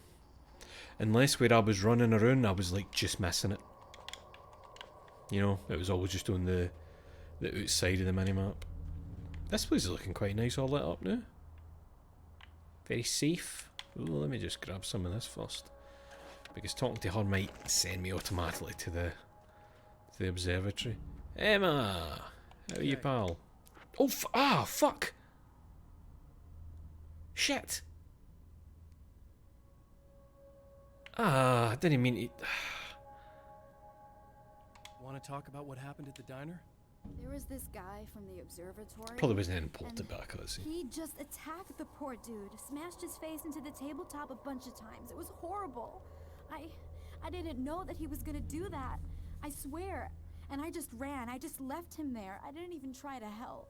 There was nothing you could have done. It's not your fault. Well, he's dead in that motel room now, so excuse me if I feel pretty shitty about it anyway. You shouldn't blame yourself. I just didn't want to get involved. I have this tendency to just drop everything and run. I don't think I'm a bad person, but I didn't even call the cops. I'm such a coward. If you'd called the cops, we'd have dead cops. He's not human. Do you understand? It's not your fault. But I could have tried to stop him. Believe me, if you had, you'd be dead. You seem to be doing a little better now. Yeah, I guess it just got easier once I got this thing off my chest. I just feel so guilty about it, especially because I didn't pick up on any of the warning signs. I just really liked hanging out with him, you know? He was smart and charming and funny and hot. The way you could be, I The way guess. you could be. Yes. What's the deal with this guy anyway? He looks like you, he uses your name. Why does he do this stuff? I'm not sure myself. Maybe he's just evil or my dark half. He does a lot of the stuff I'm trying really hard to get away from. Things that just messed up my life. I guess all those murders don't help either. Quite. Could do without the murders and the end of the world. Listen, I need to get going. Yeah, go. I think I'm good now. I hope. Good luck. If it all goes well, maybe this is the last time we meet like this. God, wouldn't that be great? Just keep those lights on, okay? Explore the hotel rooms. Feels like once you go into one. Oh shit, there's a... Missed this. Well, art lovers, are you feeling neglected? You shouldn't. You know Eddie Rodman's got love for you, which is why I actually hauled myself out of bed before noon, just so I could record an interview for your pleasure. Enjoy. Now, as I'm sure you all know, the annual Night Springs Visual Art Show is coming around again, and that's a big deal for all of us that are in the culture business. If you can call it a business. That's a little controversial, I know. Oh, that's okay. Money makes the world go around, no doubt about it. And that's one of my guests here. Oh! Serena Valdivia. That's her that saw... You wanna fuck on me? I don't know what that voice was. Film Festival, held this year at the old Night Springs Drive-In Theater. Hello, Eddie. It's great to be here. And let me just say that it's a wonderful venue.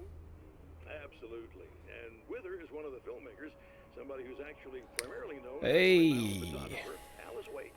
Hello. Now, Alice, I've seen a lot of your work over the years. It's very impressive. My wife's a big fan, actually. Oh, thank you. You've gained quite a bit of fame as a photographer, but that's not why you're here, right? You actually have a film. That's a little surprising. For me, too. I really wouldn't be here at all if it weren't for Serena. You two are friends, I take it? Yeah, we move in the same circles. So, about a year ago, I heard about all this footage she'd shot, and I got to see some of it, and then I started pestering her about actually putting it out there, because it was really good. I didn't really want to show it. It felt too personal.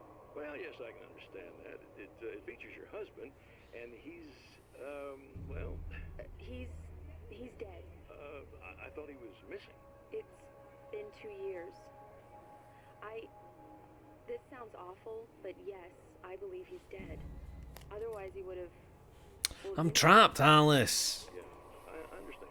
Well, hold that thought, and we'll be right back. Now, I know that I need to go into the rooms, but... My brain is like, guy, just go and look at the diner one more time. Maybe the door's opened. Maybe there's a page. What if a man get in? And he left a page.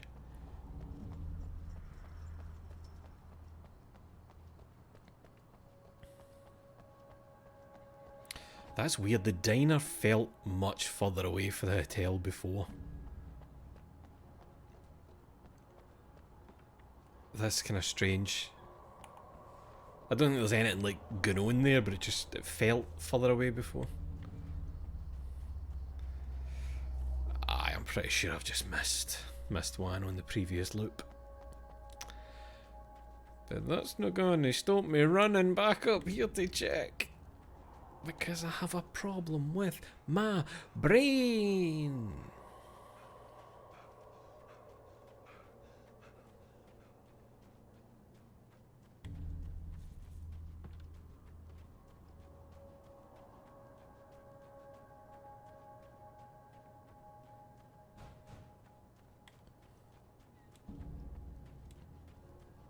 Nothing.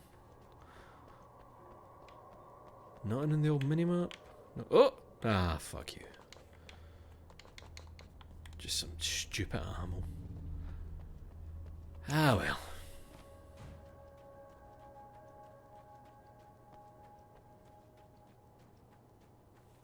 Ah, well. Who's it called again, that page? Just Old Gods of Asgard, so... just one of these things, innit?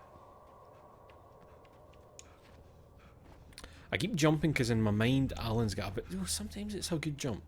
Sometimes it is a good jump. But in my head he's got like a much better jump than he actually does. Let me just take one wee look in this direction.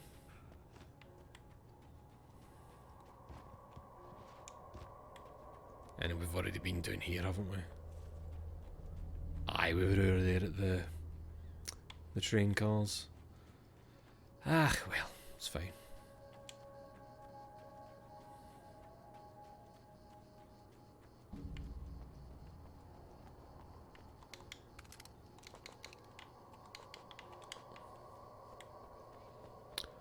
Don't we all think we have a better jump in as really? I mean, aye, right enough.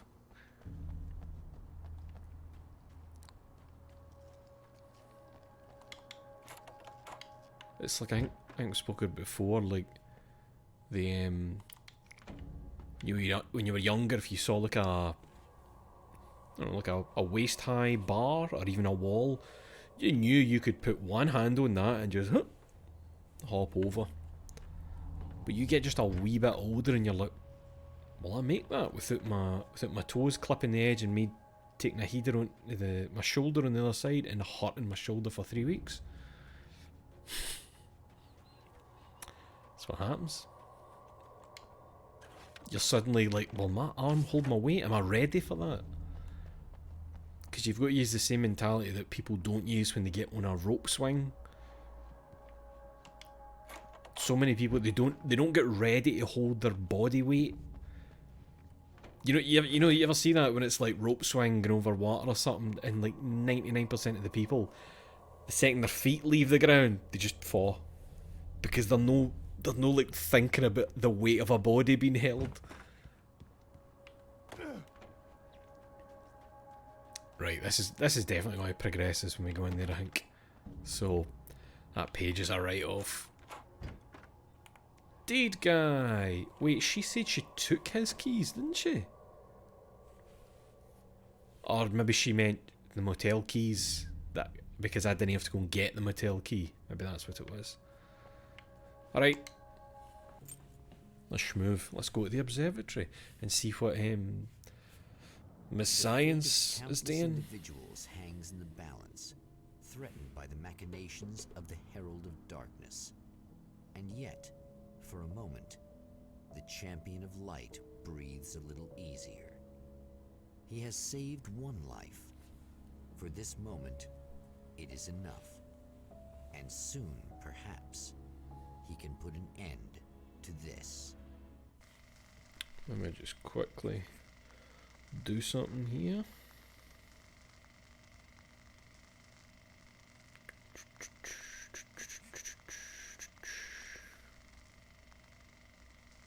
Returning to the observatory for what he hopes is the final time, the man feels anticipation and dread in equal measure.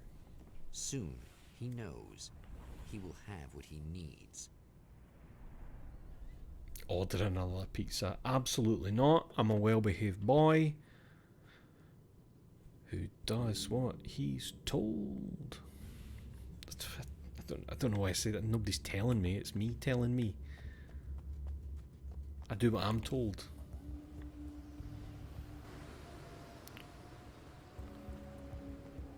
Oh, you're on there. There's a great picture. I was Oh, expecting you.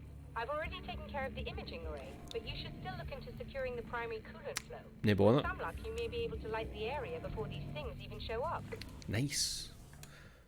There's a great picture of Michael in a box. Right, we need to see that, don't we? Don't we, folks? You love to see it. Where is he? Go to your page, Jess. Where's Box Michael? That's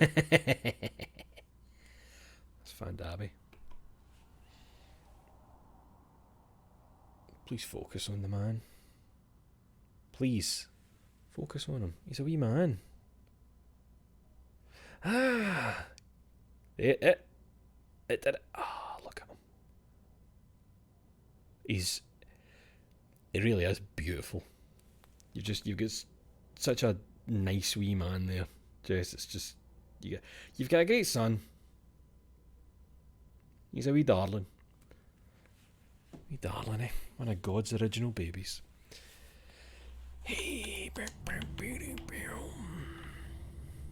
right, keep an eye out for pages.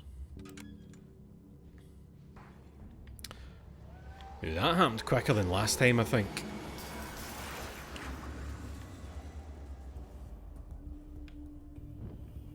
That feels quicker than last time, like the lights going out here. Maybe even the darkness is like, alright, let's do this thing. Anything in the drawer for me this time? Wow, useless. Thanks for tuning in for the second part of our interview with Marina nice. Valdivia and award-winning photographer Alice Wake. Now, Alice, we were talking about your husband, Alan Wake. Is that a sore subject for you? Well, a little bit. Of course it is. The way I see it, we had our good times. I hate that Alice doesn't know what Alan We did. had a lot of good times. He really made me happy. I don't mind being reminded of him. So you're over him? I don't know if I'll ever be that entirely. I still think about him every day, literally. I still find myself hoping for. Well, sometimes I think I see him just standing somewhere, watching me. That's no I think me. most people who lose someone they love experience things like that. But on the whole, I'm doing all right. 2 years is a long time to adjust, and I'm not really the type to wallow in the negative. Well, I know there are a lot of stories about Alan. He seemed to have something of a wild streak. That's not really what our show is about, though. Look, all that stuff really gets blown out of proportion. He had his problems, but it's really frustrating for me because people like to talk. They love to tell these crazy stories, and they never really knew him at all. Well, the character he created, Alex Casey, is a household name. The books still continue to sell. There's been talk of a TV series, a movie, a video game. Must be nice to know that his work is still being appreciated by so many readers. Yes, of course, but I don't really deal with the business side. I leave that to Alan's agent. That would be Barry Wheeler. Actually, I just interviewed him. She's gonna cut him off. He's currently in the music business. And he's also Alan's best friend. They don't go on. You two keep in touch? We talk regularly. Like I said, he handles the business side. I think we should talk about her film. Yes. Of course, you're right. I'm Eddie Rodman, talking to Alice Wake. Because and she's a Selena person Valdivia, and we'll be right before she's the woman whose famous husband died.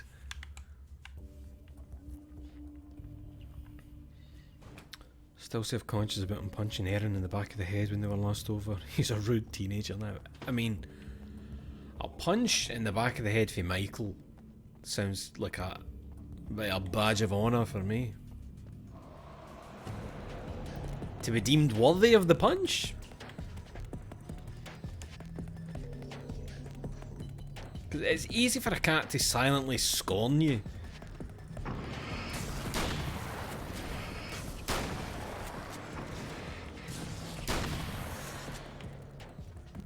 How come you could open the doors and I couldn't?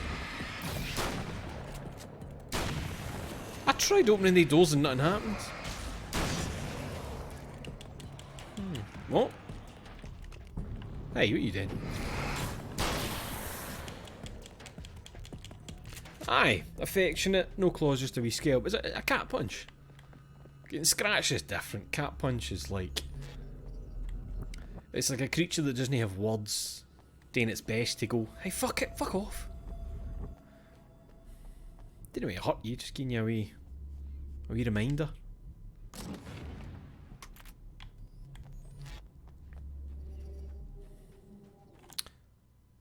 Oh, there's only 3 pages left in this bit. But again, I'm worried I've missed them at the previous trip. Mind you, this area is quite small and I think I scoured it pretty well, so I think I'll find the 3 pages here, no bother. Bye, Violent Michael.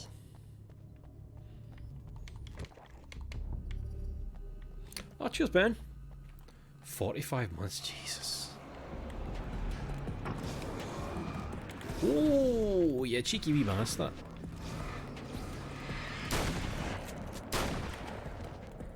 Don't know why I find it hard to dodge the stuff for the bigger dudes.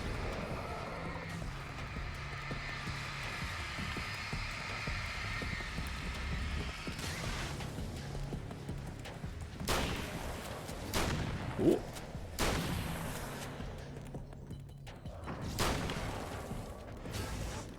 Just let me reload here, son. Beautiful. BEA. Beautiful. Head deep in Evo. Any good cards earlier? No. I don't think I get any new ones. I don't think. No. I mean, nice cards. Nice cards, but I did get another one of the, you know, the Dawn card where it's Sanji saying goodbye to the Baratie, but I don't know if that's worth fuck all. But I did get another, you know, the Fujitora one I've got, the shiny, I got another one of them, and that was like £4. And there was another card I got, I don't remember what it was, and that was £8. Two fucking cards. Easy.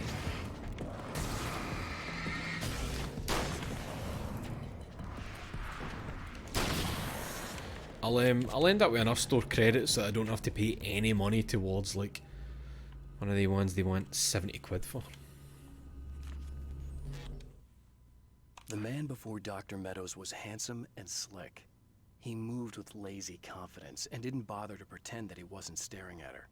She didn't mind, at first. Then the man flicked open the knife and shoved her out of the control room so she wouldn't hear the signal, whatever it was. Outside, she pulled her lab coat closed and thought about running. She didn't. She didn't think she'd get very far. Not from him. She never was entirely sure why he spared her. There was a lassie in one of those cars that had less than an F cup, it seems. Right? Jess, see, like, honestly though, it's no...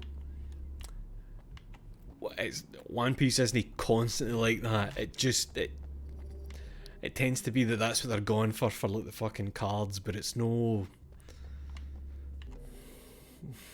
It's no as bad as it seems. It's still no great. But aye, it is what it is. Like it's kind of amazing that they are like a normal Nami. You know what I mean? Like just normal.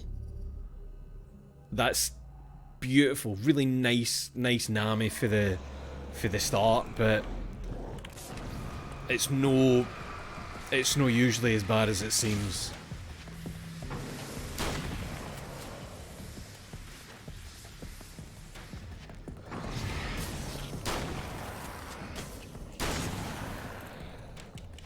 But the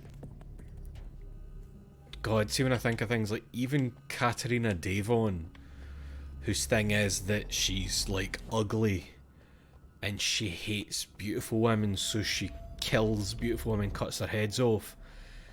Even Katarina Devon has like an insane body. Like it's just her head. Like, he just can't fucking help himself, it seems now.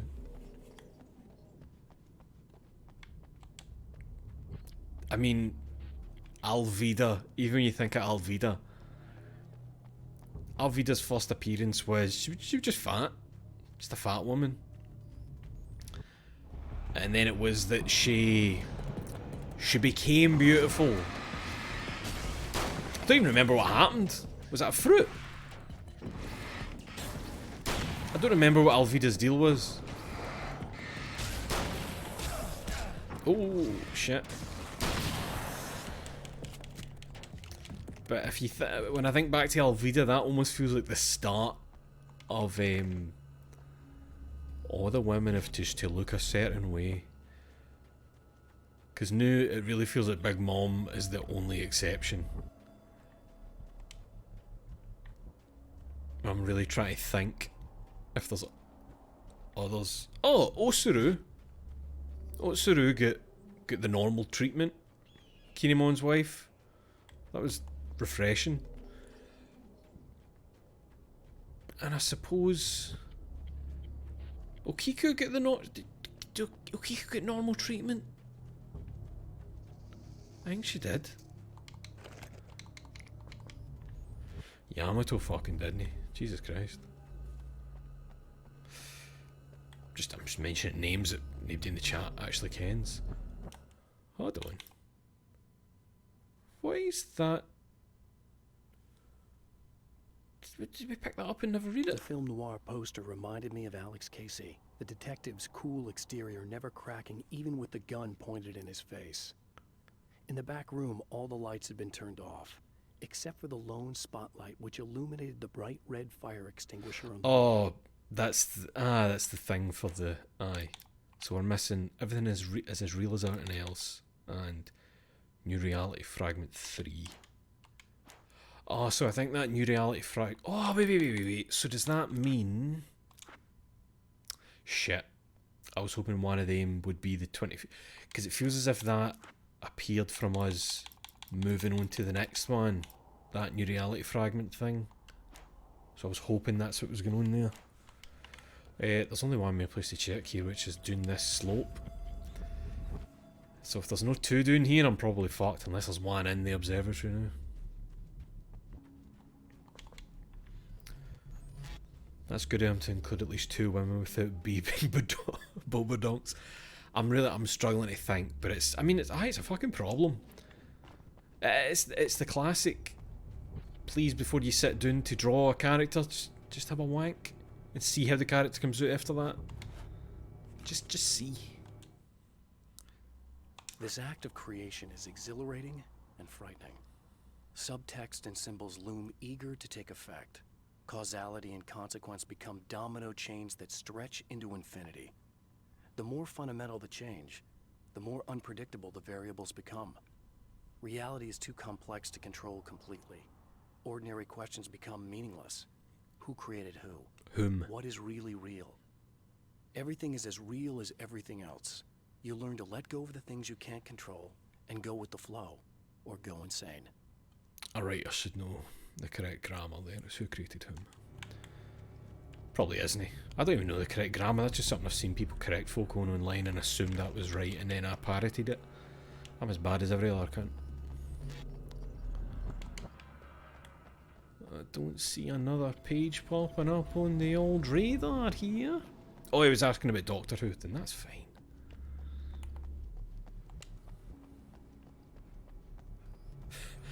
Mr. Scratch kept sending me back. It was some kind of timey-wimey nonsense. Man, I think I fucking hate Doctor Who again. I used to hate it, even though I'd never really seen it, and then I watched all of it from what do you call him? The man! What do you call him? The man, when New Who started.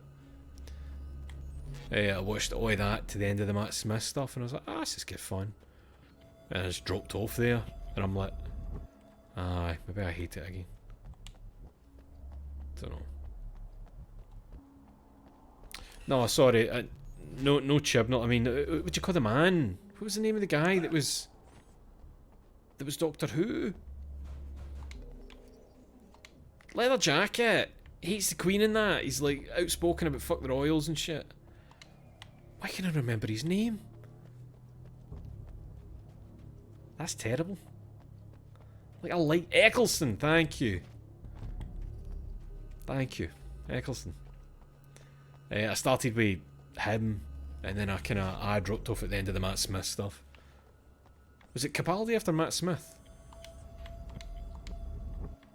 Why is this no... Oh shit, the primary pipes! So easily forgotten.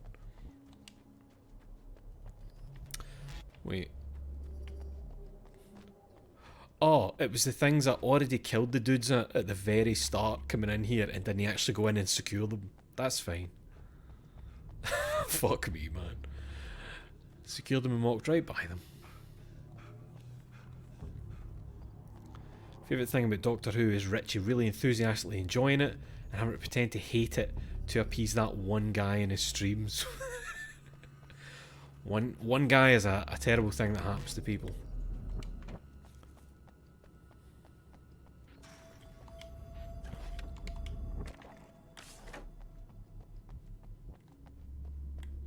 Right, let's secure these primary pipes.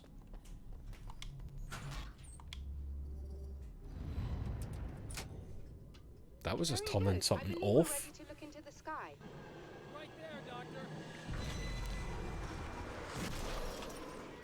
Oh, good. Oh, that was the car, wasn't it? Getting into the pipe. That was the one that we read about in the text, I think. Yes, it was. And it talked about the fence, not being able to stop it. Aye. That makes sense. And this is where I get shagged last time, I think. By all the floaties coming down. Like that cunt right there. You look like the kind of bastard that floats. No!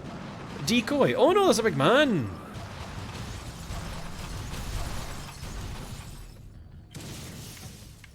What the fuck? Hey.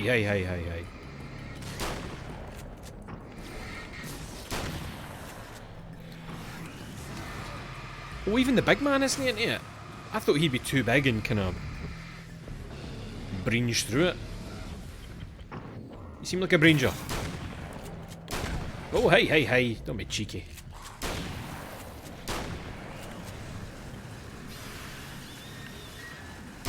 That made a screaming noise. Ooh.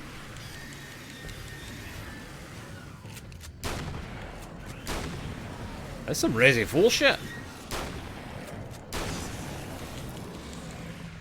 I took a few too many rounds for my liking.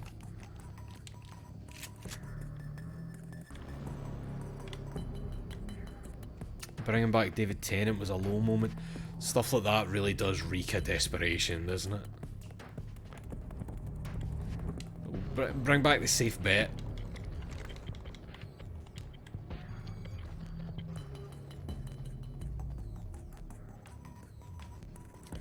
They didn't want me to go that way, but is there a reason I can't go this way? Yep. Point taken. That's fine. Ah, this happened last time. Can't get to them quick enough for the checkpoint. And then the lads came out to play.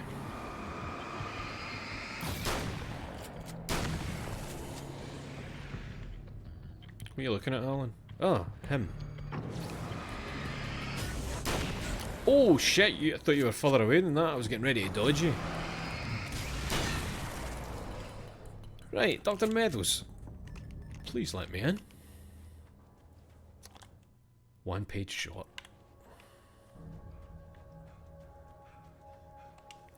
Please be in. Ah, but if it was inside, would it not be showing up on the minimap with how close I am to the building?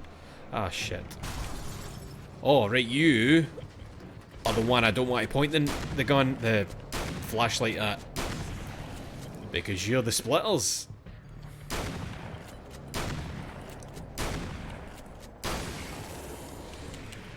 And I've just saved myself a lot of time and hassle. Oh. Destroy that, please.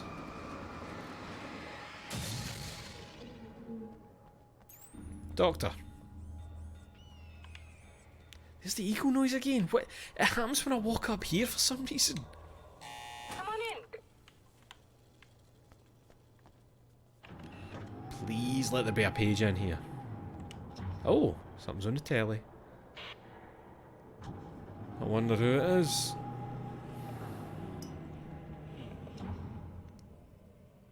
This is what you look like. Does that bother you?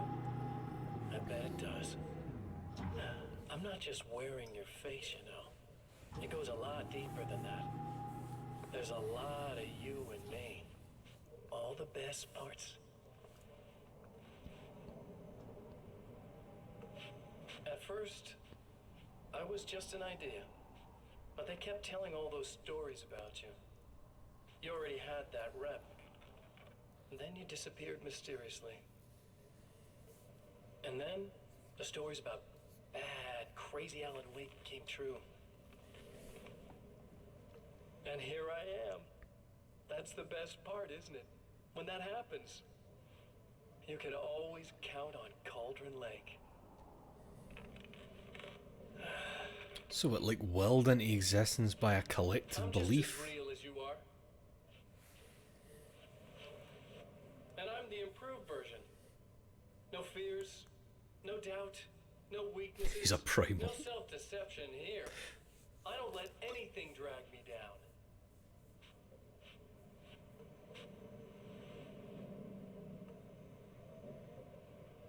I know you like I know myself. I know it bothers you that I'm like this, that I use your name, crawl my way into your life, but I only do it because I'm better at being you than you ever were.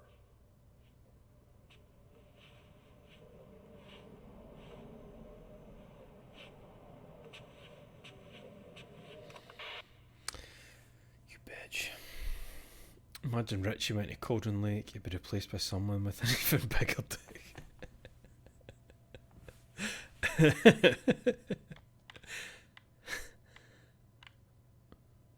I'm desperate to read what that wee thing is. There's got to be an angle that lets me. Fuck, the camera's just desperate to go right up behind Alan. It's probably nothing, it looks to me like it's a wee bit of text. Fucking. Maybe. Nah, it's not happening. It's definitely not happening.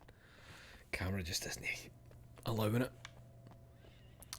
Doctor, please tell me there's a page up in that office for me. Unless... What's the one we're missing? New Reality Fragment 3. Pardon me. Maybe that comes from the printout.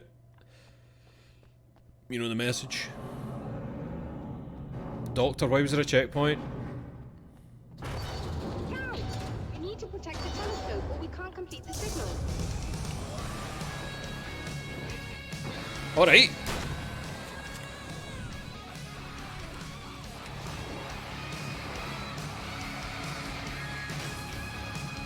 This is sweet!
I felt good. I felt good. But I wish these things would stop blatantly violating the laws of physics and Games need to bring that life. shit back. That's just rude. Are you alright? I'll live. I'm glad. I'll send the lift down to you. I remember our previous encounters very clearly now.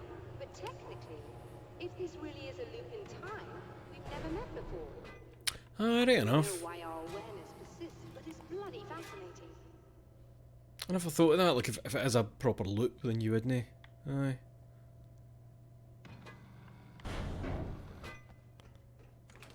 Doctor?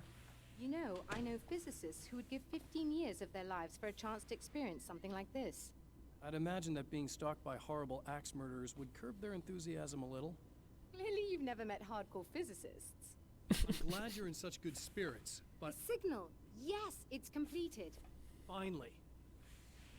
If all goes well, this should be the last time we go through the loop. You know, I just realized that I don't have any memory of what happens after you leave. What does that mean? I don't think it means anything. If everything goes well, you just keep going. I don't show up here like this again, no more bad right, guys. aye. Things go back to normal. Let's hope you're right. I'd love the opportunity to look into this in more detail. Looks like you've accepted the situation. I'm a pragmatist. If this is a delusion, at least my first psychotic episode is anything but boring. Really, Mr. Wake, at the end of the day, I'm a scientist. I love mysteries. I love not knowing. Whatever else this might be, it's absolutely fascinating. I wonder how far this reaches. Is everybody in the world experiencing this? Who knows? Just Nevada. Reality's probably pretty fragile right now. Just a wee piece of Nevada. Doctor, I can see you're very enthusiastic about this. I'd appreciate a bit of discretion. Are you suggesting that we should suppress this? Yes. No, you can do what you like, but I want you to. Aye, don't bring me up. Surely, with the things you know, the things you've experienced, you can replicate any of these results. We could. Let me I'm be no blunt. technically If you here. drag me into this, I'll deny everything. I'll lie like my life depended on it. And writers are damn good liars. Word of advice. This is things man was not meant to know territory. You get into this, chances are you'll open up a door into a world of hurt. Believe me, I know. I see. I'm on like temp leave here. I'm not technically here. In a strange way, he feels at ease.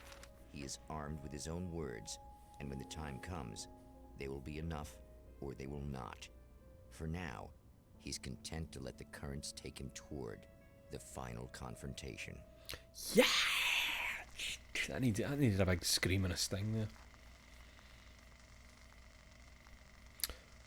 Once more into the drive-in. Now, are they gonna make me go back into the power plant and put the power on again? Once Well, more, we return to the drive. they're showing me it straight away. If he's aware of the absurdity of arming oneself, Am I coming in for with the sentences faraway standing side? against a power that can pierce time Ah, itself, nice. he doesn't show it.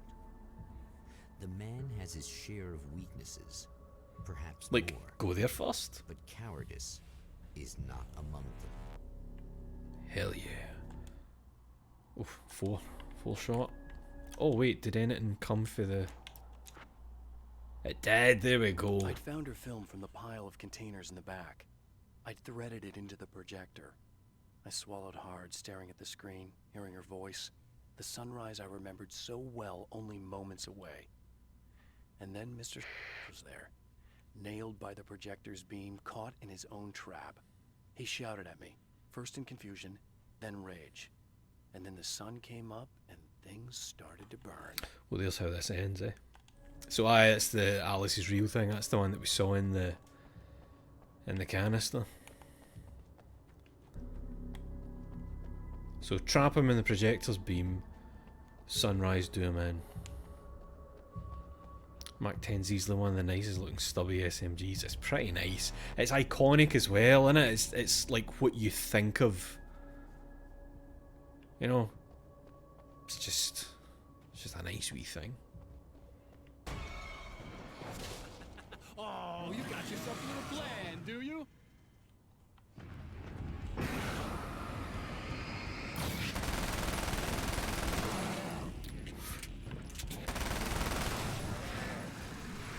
We are.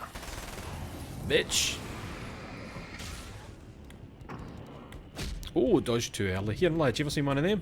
Up close!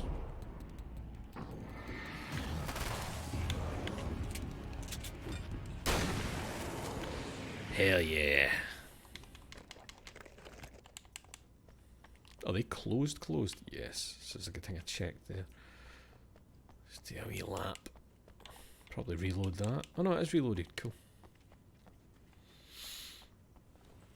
If I lived in America, honest to God, I'd own a Tech 9 just to fiddle with. Don't even need ammo. Just let me disassemble and reassemble it.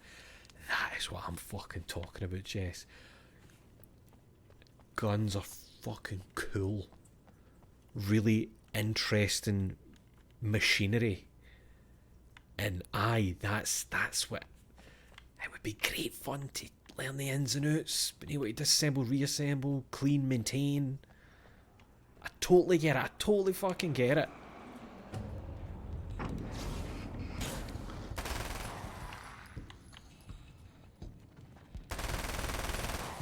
No beam for you, mate.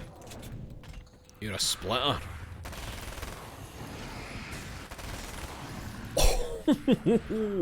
I just wiped your mate. I just wiped your mate right in front of your eyes. You know what? I'm going to take a wee bit of damage just to do you in. Where are you? He ran away. He ran away. He heard me. He knew I was coming out to do this. Wait, are you still there? Just waiting. He fucking ran away. That's fine.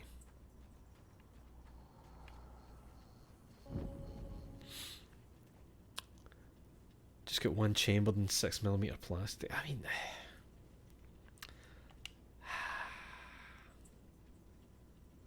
would be nice, wouldn't it?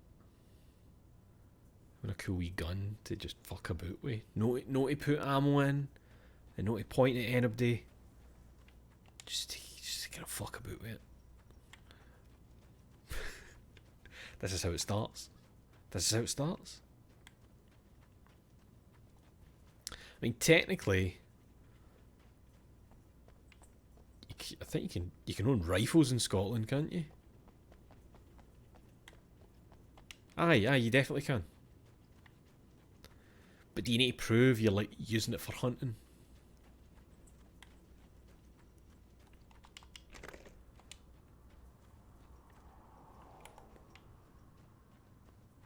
I was certain restricted. Like I spoke about accidentally gone hunting with my mate's dad when I was wee. Like, he's definitely allowed to have one. Hunting a deer with a Tech 9.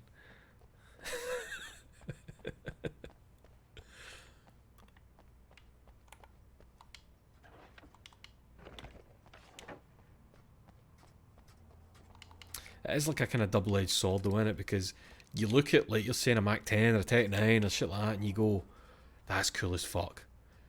There is no good reason for a human being to need that though. Like, that is not for personal protection. A handgun, I can understand. Fucking, where do you want to go? Nah. I think we should all make the gun that killed Shinzo Abe. That's the Shinzo Abe stuff is still mental, because seeing it all play out live on Twitter, sorry, on X, was one of the wildest days. Just aye. And the fact that the aim, I don't mean the aim, the kind of the reasoning behind it, actually, aye, that it worked. The guy was attempting to do this, and it worked, and he kind of got what he wanted. That never happens, does it? That feels like that never happens. Strange. Oh.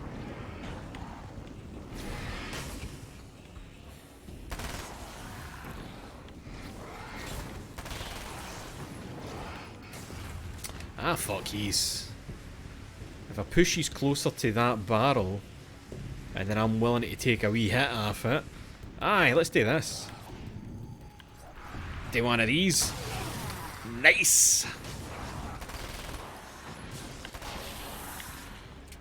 Yep.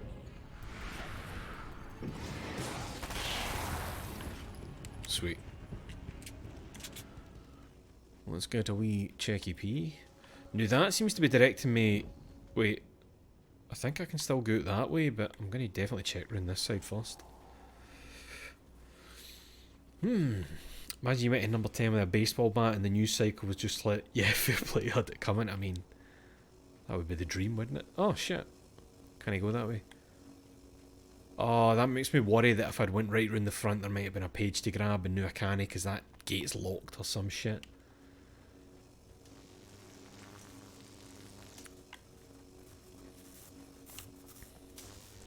If I went to number 10 with a baseball bat, they'd never take me alive. I'd be the first person they ever had to write the words before turning the bat on himself.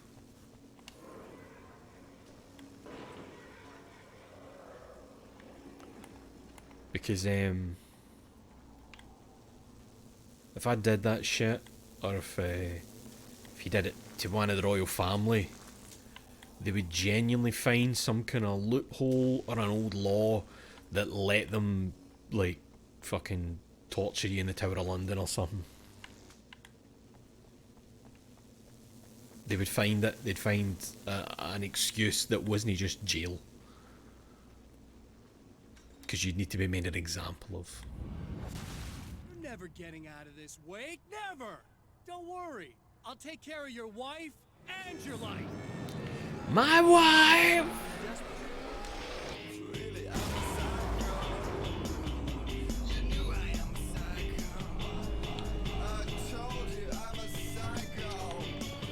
What the fuck is going on?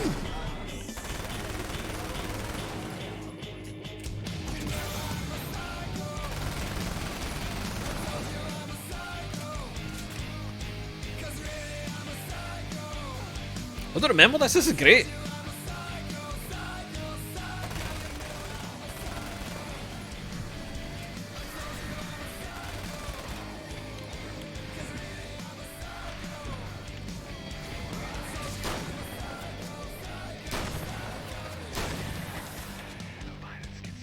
Don't run! Oh, don't run, mate!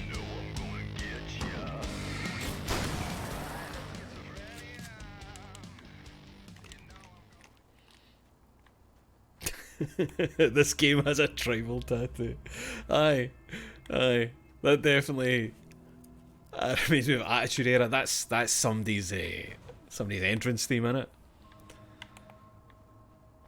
Like, that would not sound out of place with Rob Van Dam coming out to that. The pages round here, not. What are we missing? 3? Still 4? Shit, have I not found any here yet? Actually, what are they called? That might make it easier to focus on the beam. Serena, Mr. Scratch, the clothes, Alice's film. Right, wait, I think we'll get all of them. So we're going to have to go and... See, that says enter the projector. I think I'm going to go and see Serena, and that's where we'll get the other page. Man, this game has a tribal tattoo. Just, that's such a perfect way of describing. Oh shit, I've still got all these flare gun things. Hey! I should have been using that in the big boys. Fuck you!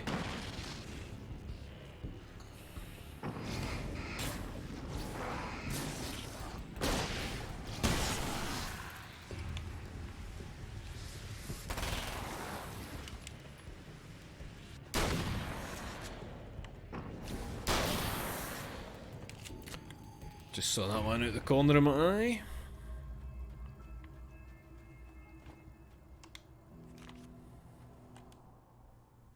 When the Dark Man's eyes suddenly locked into Serena's, she flushed hot. They ignited a black fire in her. He was talking. He wanted the power turned off. He said something about the projector booth. She hooked a finger under his belt buckle. Right, calm down. He grabbed a hold of her throat and twisted until it hurt. Somewhere deep inside, a part of her screamed in paralyzed horror, but the moan that escaped from her throat had no panic in it. Pay attention, he said.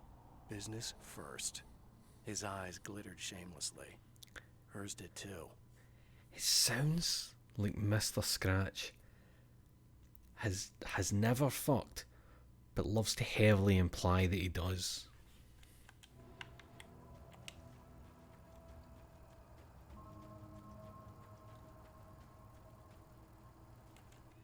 I'm gonna go and get a refill on my drink. I'll be back in 2 minutes.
Hello. I might need to see about commissioning another track for Barry for the Be Right Back screen.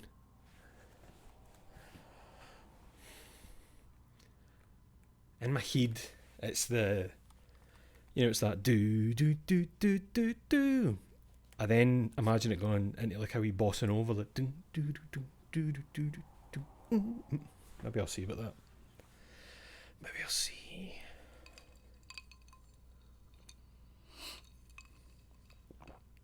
Just found out I can do polls in WhatsApp. I'm going to fucking tank this group chat intentionally with my incendiary best burger poll. Is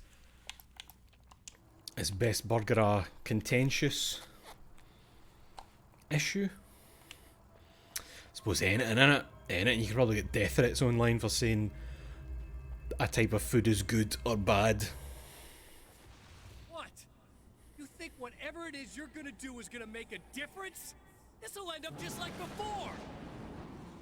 Aye, there you go, if you frame it correctly. Dark Fountains again. Same old chat, mate. Same old patter for you. If I get time to read the note and turn the telly on. I think if I destroy the Dark Fountains, it's just safe after that. Shit, I've only got one flare.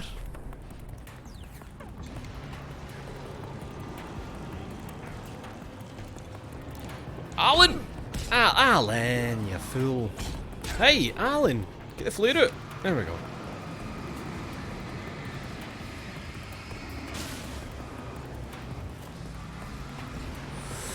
Quickly, quickly, quickly, quickly. There we go.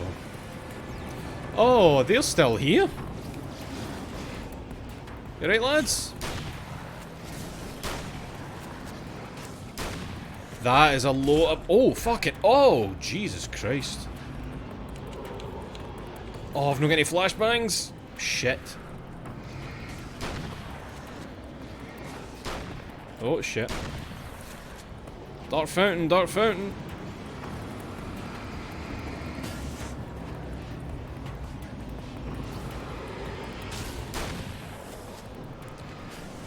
Quickly, quickly, quickly! Big man, big man, big man, big man!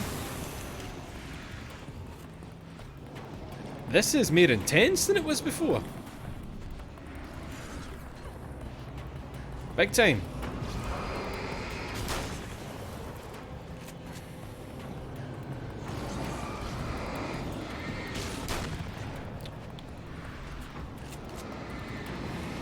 Alan, keep an eye on that cunt. Oh, too soon. Oh shit, and I've not been able to get into the light to heal. Fuck. I'm doing it like one pit. Right, I need to get out of there pronto.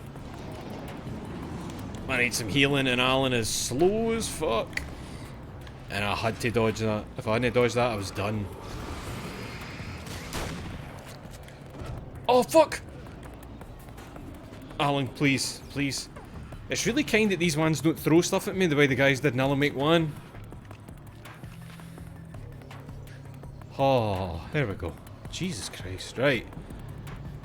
Oh, wait, ammo, ammo. We suddenly had the difficulty ramp up now. Oh, why could there not be flares? Oh, I'm an idiot. As soon as I say the word flares.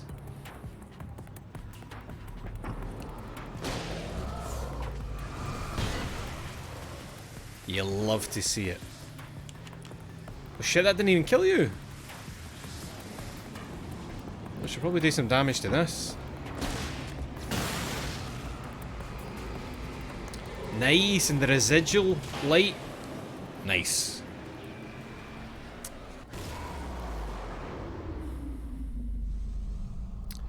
Eat shit. That's me. That's me. Now, you want me to enter the projected building, but I'm going scouting for paper. Oh, right, in the booth. There was one in the booth, wasn't there? Sorry, I just looked down and I'm just immediately saying burger chat.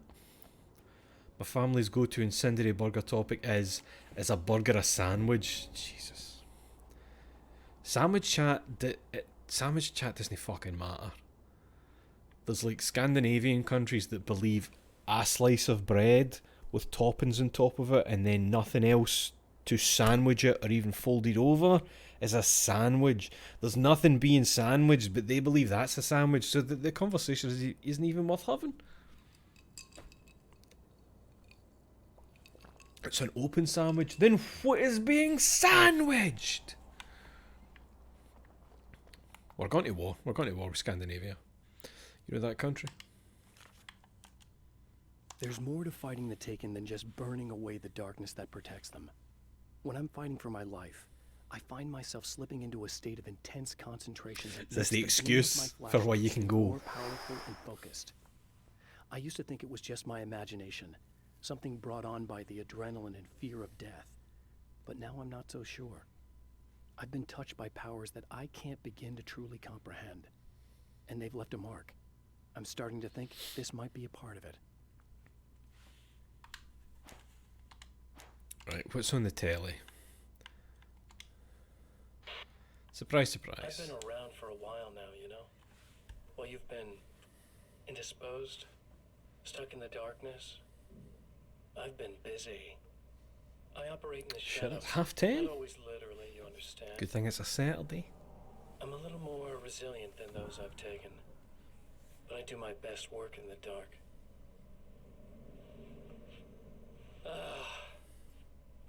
And there's so much darkness out there that goes deep, and the things that live in it are vast, big bastards. They don't mind getting a little bit of elbow room. All that chaos and madness, it doesn't really do that much down there. It's like pouring a glass of water into the ocean, right? But to bring it into the real world. But up here, yeah, you can really make an impact. All they need is someone to bring them all the way through. But first, I had to take care of you. You party pooper. You're stuck in an eternal cycle now. The sun's never coming up for you. Well, the sun will come up in a way. Everything else? Do my thing. Getting a bit of quality time with Alice. That's a little something for me. And I deserve it. You deserve the light, you bitch. Gonna play Baldur's Gate 3 all of tomorrow, can't wait. I'm interested in Baldur's Gate 3, but I want to play Baldur's Gate 1 and 2. I know it's set ages and ages after the first two. I know it doesn't matter, but I just want to know what the games are like. Here, this answer's probably going to be no. Does Baldur's Gate 1, the Enhanced Edition, does that have controller support? Because I thought it would be good to play it on the deck, but if it's not get controller support, that's not happening. It does. Oh, sweet. I can play it on the deck. Oh, you've got it on Switch? Fucking didn't know that come in Switch.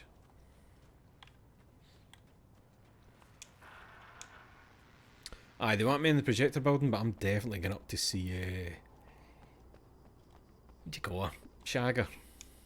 Serena? Oh shit, we need to check the souvenir shop.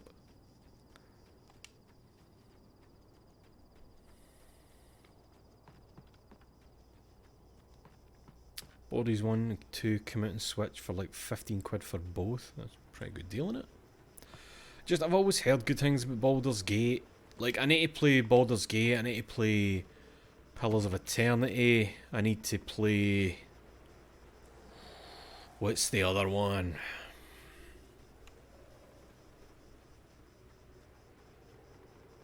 What's the other one? No Planescape Torment. Is it something fire? Something fire. What is it? Aye, Mass Effect. What the fuck is it? I think I had a copy of it. Baldur's Gate, Pillars of Eternity. Like, I don't even know if it's for the same series of people, but it felt like it was one of those kind of games. I'm enjoying how serious she's taking this in the chat. Fuck, I've got nothing. I've got nothing. Path of Exile. That's... I don't think that's what I'm thinking about. That is another one of them, I think. But, I'm sure there's something fire. And it's one of those type of games. What is that, a CRPG? I held the film canister in my hands.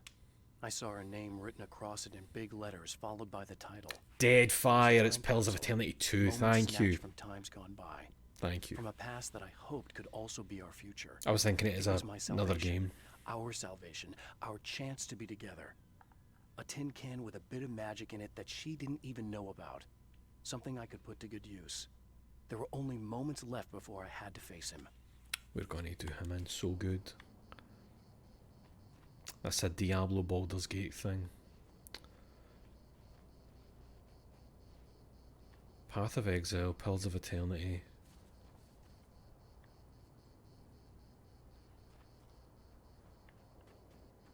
I still feel like there's another one or two I'm missing. And am I right in thinking these are all D&D shit? Because I hadn't known they were D&D stuff.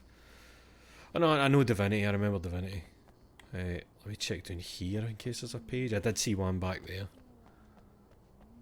But just in case there's one down by the entrance here again. I can hear her talking. Just. It's all Wizards based. Oh, is that the Wizards of the Coast? Is that right? Wattock. But Baldur's is the official one, right? Right.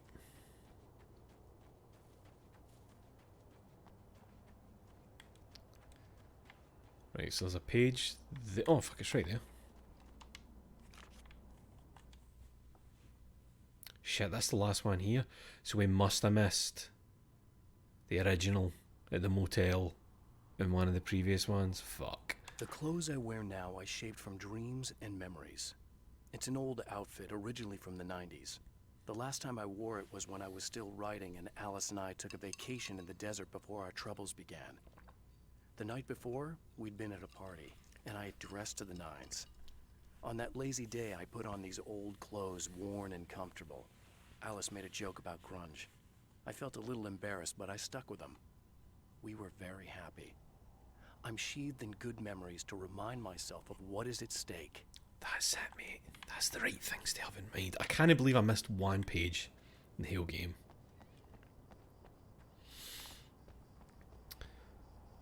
Wizards of the Coast are doing Magic the Gathering crossovers with everything. If they did a One-Piece set, would you buy them? Absolutely. I'm a fiend. But, did they not do, like, didn't Junji Ito do cards? Well, I suppose that's not a crossover, is it? Well, technically. But it wasn't as if it's, like, cards of Junji Ito characters, isn't it? The Secret Lab shit is like 80 quid for 4 cards. Wait, do you mean Secret Lab as in the chairs? Aye, Wizards of the Coast are big bastards, Chris. They're horrendous big bastards. Real cunt behaviour for them.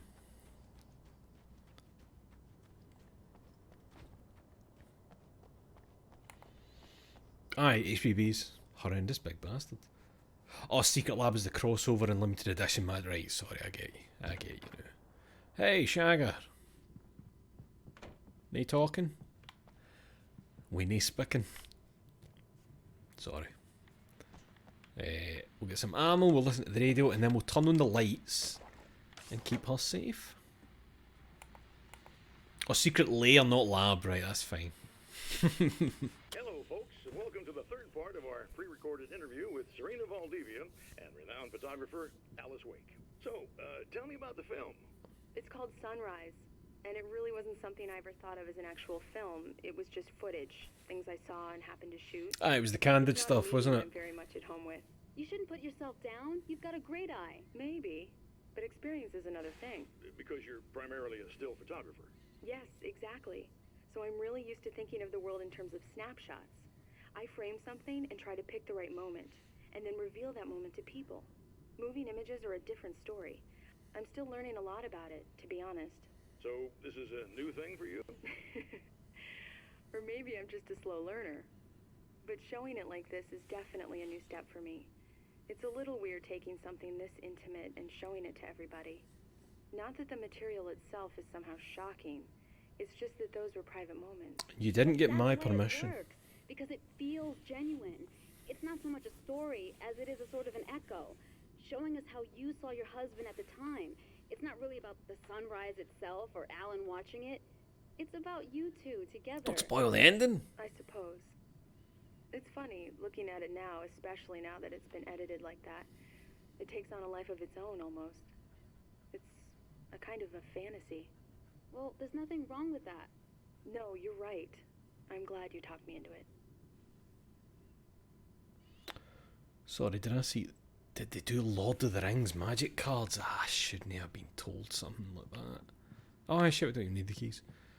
Right, let's shine some light on Serena's life.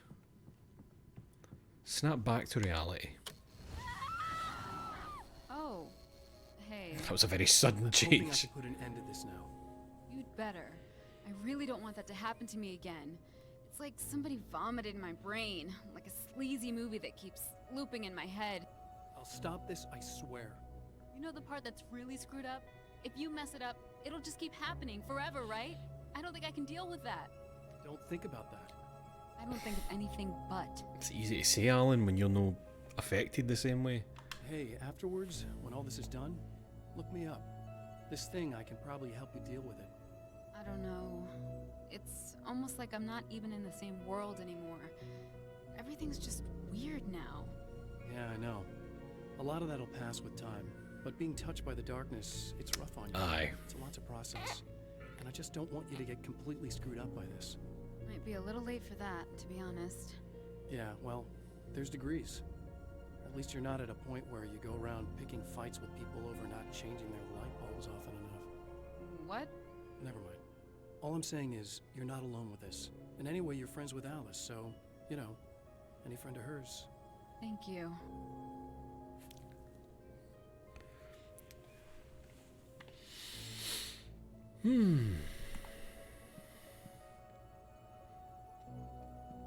Lord of the Rings magic cards where Aragorn is black and some people get... Oh, is that what that was for? I remember seeing some chat.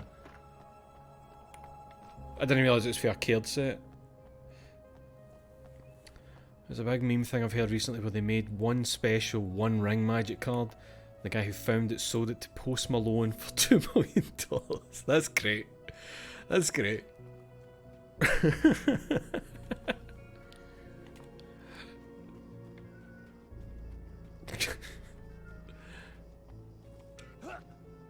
Right, let's finish this shit. We're tooled up. I know there's going to be more steps to this then. It's going to be the film, the lamp, the clock, all Again, that shit. the champion of light enters the final trap. Let's do this. The new reality is almost here. All he needs to do is change the details of the scene. Maybe Death Rally will be in it Past at the this breaking point. And the rest will snap into place. Right, here we go. Late night, summer's almost over, film noir, spotlight illuminated. Alice's film is in the projector, right? We'll do Alice's film last. 1, 2. 1, 2. 1. And the film.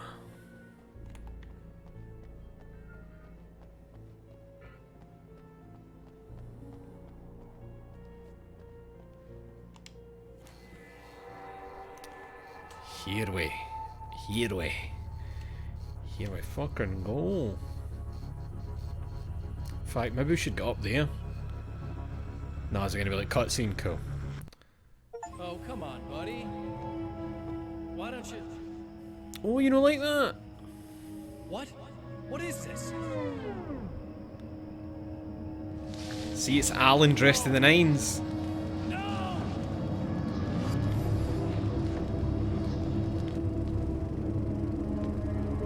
Yeah. You can't do this! All I did was take awful. It's my turn now. It's my life. It's my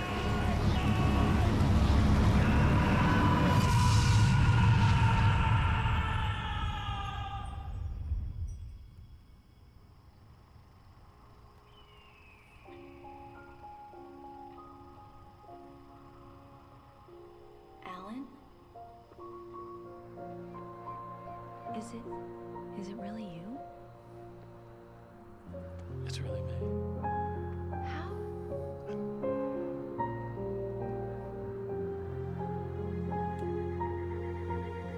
I love you.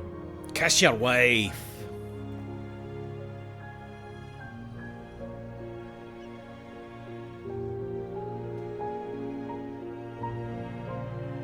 Yes. Yes. That's love.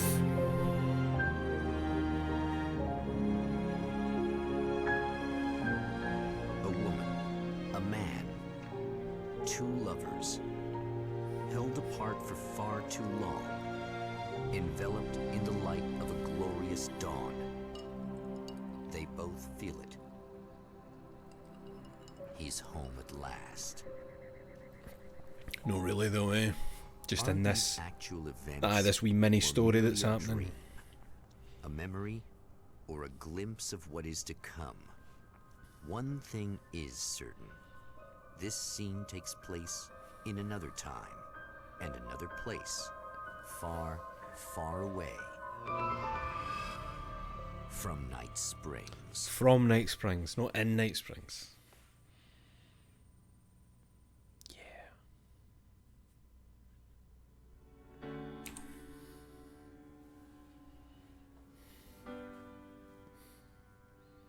It was good fun. Hey, look at all these Finnish names.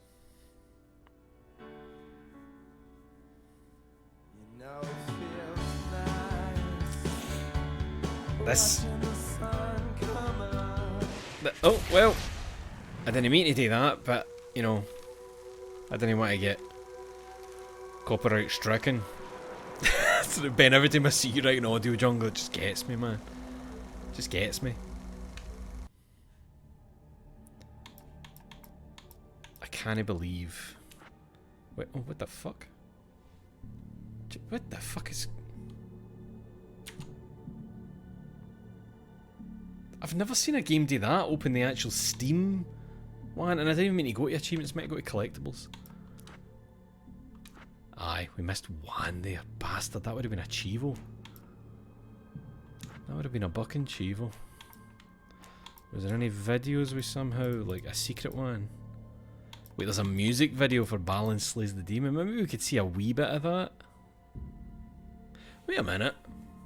Barry Star. Oh no, that's for the intro, innit? Wait, is it?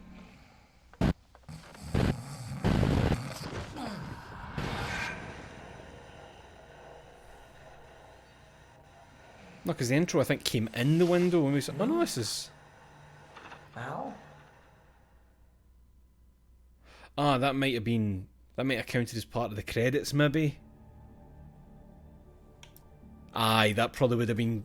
But it would have maybe counted as one cutscene, so it accidentally gets skipped when I think made the credits. Maybe we can see a wee bit of this. Oh no, wait, that's just the intro. Oh no, right, they're doing that shit. Ah, it's fine, it's fine. Well, that is Alan Wake. For now. But we have some things to read and talk about, even though it's 10 to 11 at night. Because I spent fucking ages preparing this stuff. So we had more Alan Wake stuff to talk about.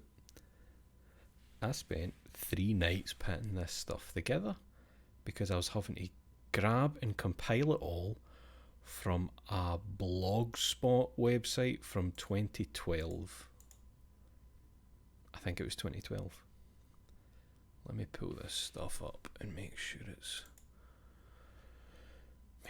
all working. I think it is. Let me see. I have to imagine the viewing numbers just plummeted after you seen how long you watched on. I mean, 13, it's hard to go lower and make me feel bad, you know. I'd feel worse if it was like 40 folk and then it dropped to 13. It's fine if you want to leave. If this isn't your bag. Hey, let me make sure this works alright. It does. Nice. Right, I think we're good to go here. I think we are good to go. Boom. Yeah, it's working. Sweet. Right, This House of Dreams. This House of Dreams is what originally appeared to be an ARG for a future Alan Wake game. It is a blogspot owned by a woman named Samantha, as she rebuilds an old house she bought. Throughout rebuilding it, she uncovers secret poems, photos, and has strange dreams. To anyone in the first few months, nobody would have suspected that This House of Dreams had anything to do with Alan Wake. On the 2nd of June 2012, Sam Lake tweeted the blogspot, as well as "It's all true, it will happen again in another town, a town called Ordinary. It's happening now." Since that tweet, it's become more clear that Alan Wake is somehow involved in everything being posted. So, if you don't know, Ordinary is the name of the town in Control that Jessie, the main character, is from. She's from a town called Ordinary. On the Alan Wake Facebook page, Remedy hinted strongly about This House of Dreams, technically making it official. Later, they even linked the blog itself. They commented on it Monday the 30th of July 2012 at 11:22 AM with, "Even the darkness can make mistakes. Every now and then, pieces of what it's been holding find their way back into the light." And there it is there. So this is the blog now. So, 22nd of February 2012, introduction, 9:14 AM. I fulfilled my lifelong dream and bought an old house. This blog will follow the process as I renovate the house into the house of my dreams.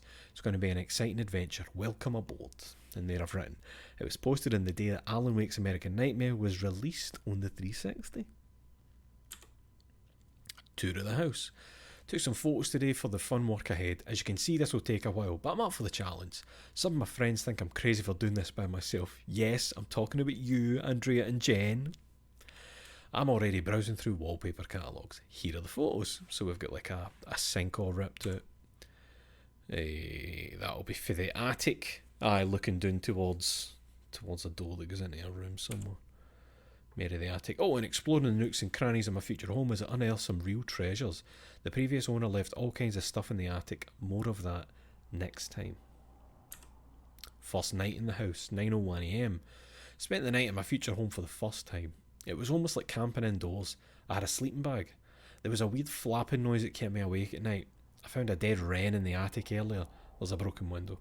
And I imagined that there's a bird trapped somewhere inside the walls. Not a nice image to think about. Sorry. Toys in the attic, 7:44 AM.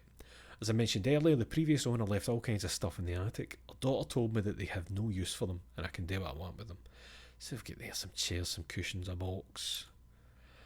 I've always been fascinated by attics. As a child, I used to sneak up to my grandparents' attic to explore. It always felt like a magical, mysterious place. Slightly scary, but not too much so.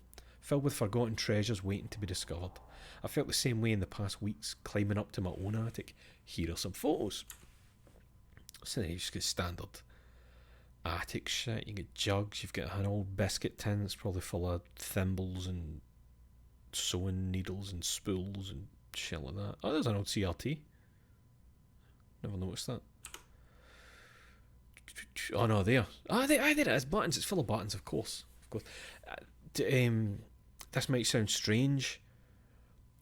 I feel like I've no looked at this stuff as I compiled it. Does that make sense? Like I was just putting stuff there but not really paying attention. That might sound weird, but that's how it kind of feels. I think that's a box or just a bit of wood with some nice flower painted on it. There's a box with rings and jewellery and shite.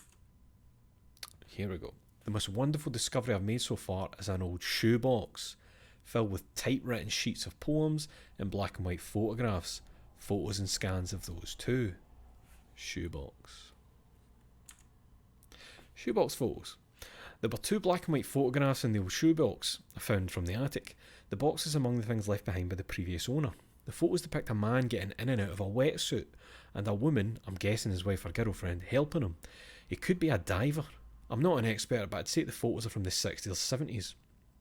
Here comes the weird part.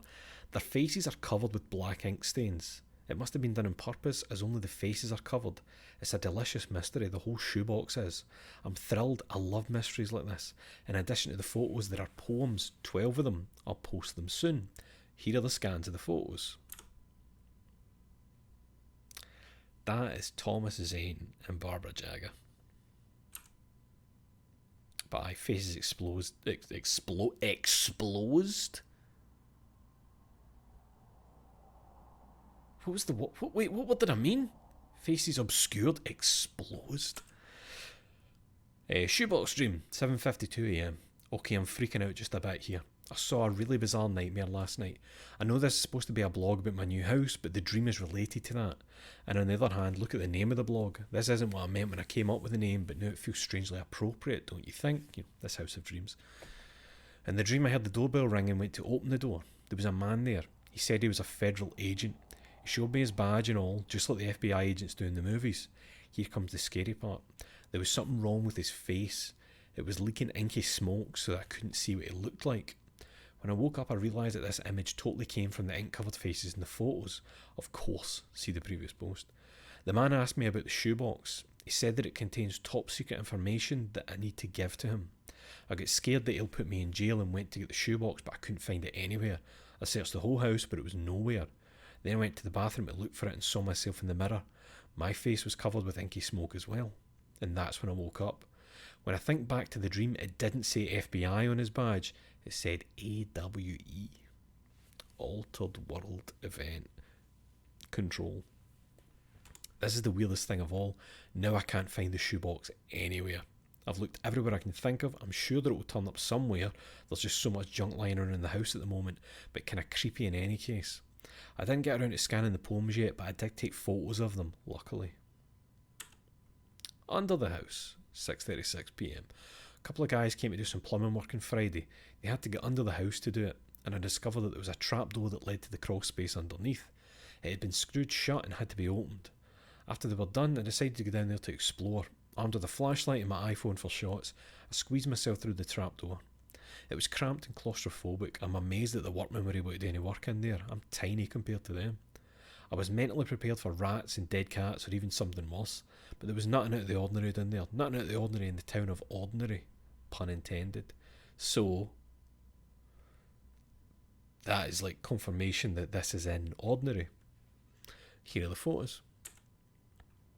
So it's just like standard under the house type shit. I'm saying that as if I've ever been under a house. I don't live in a country where anybody can go under a house, I don't think, but I've seen a lot of American films. Just stuff. Nothing mental going on. Shoebox poems. 6:49 PM. Been really busy and stressed at work lately, but in spite of the shoebox and its contents, the shoebox and its contents are never far from my thoughts. You might say that I'm getting a bit obsessed about them. I've been trying to find out who the poet is or the couple in the photos, but no luck. I asked the daughter of the previous owner about it. Her mother is in a nursing home and suffers from advanced Alzheimer's disease, so she wouldn't be able to help me.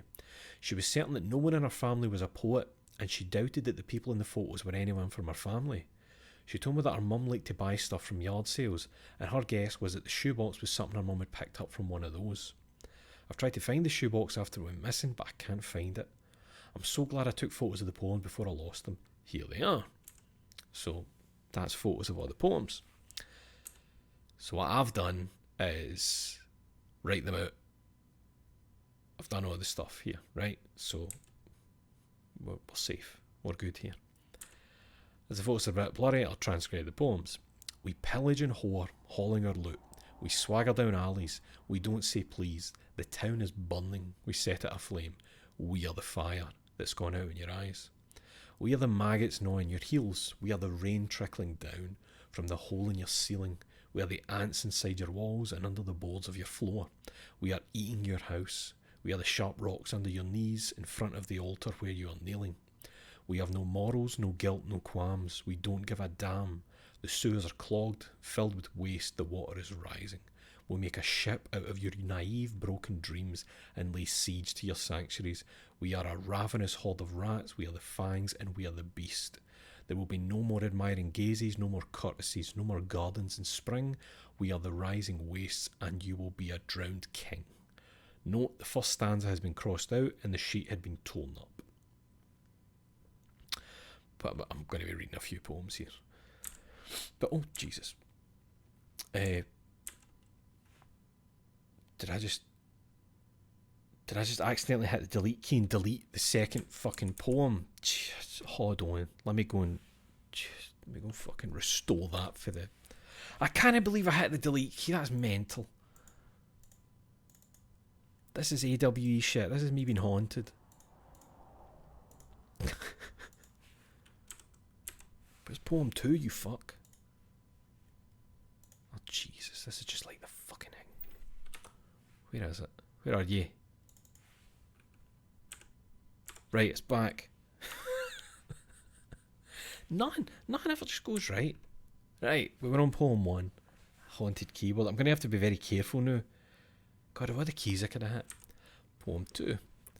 Divorce me from all that's sane, screaming, mute darkness, descend on this frail frame. I drown in fathomless black space. Light never scratched the depths of this domain. I see naught, yet nothing could be worse than the shades my mind calls herein, alone at my own wake, the unravelling of reason's skein. Note, it says the dark place below the poem, and there's a line from William Blake's Auguries of Innocence. Some are born to endless night, so you can see them like here.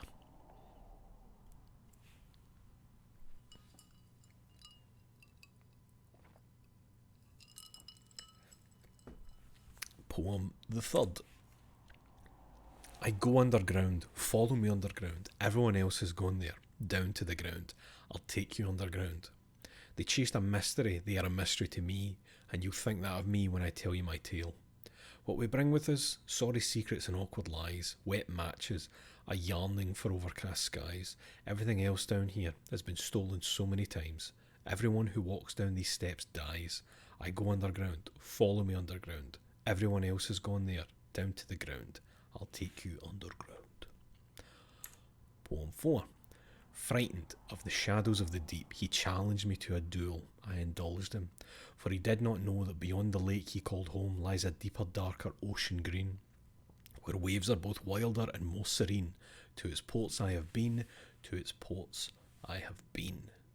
No rewrite has been written next to the first stanza. Poem 5. My mother told me to no avail.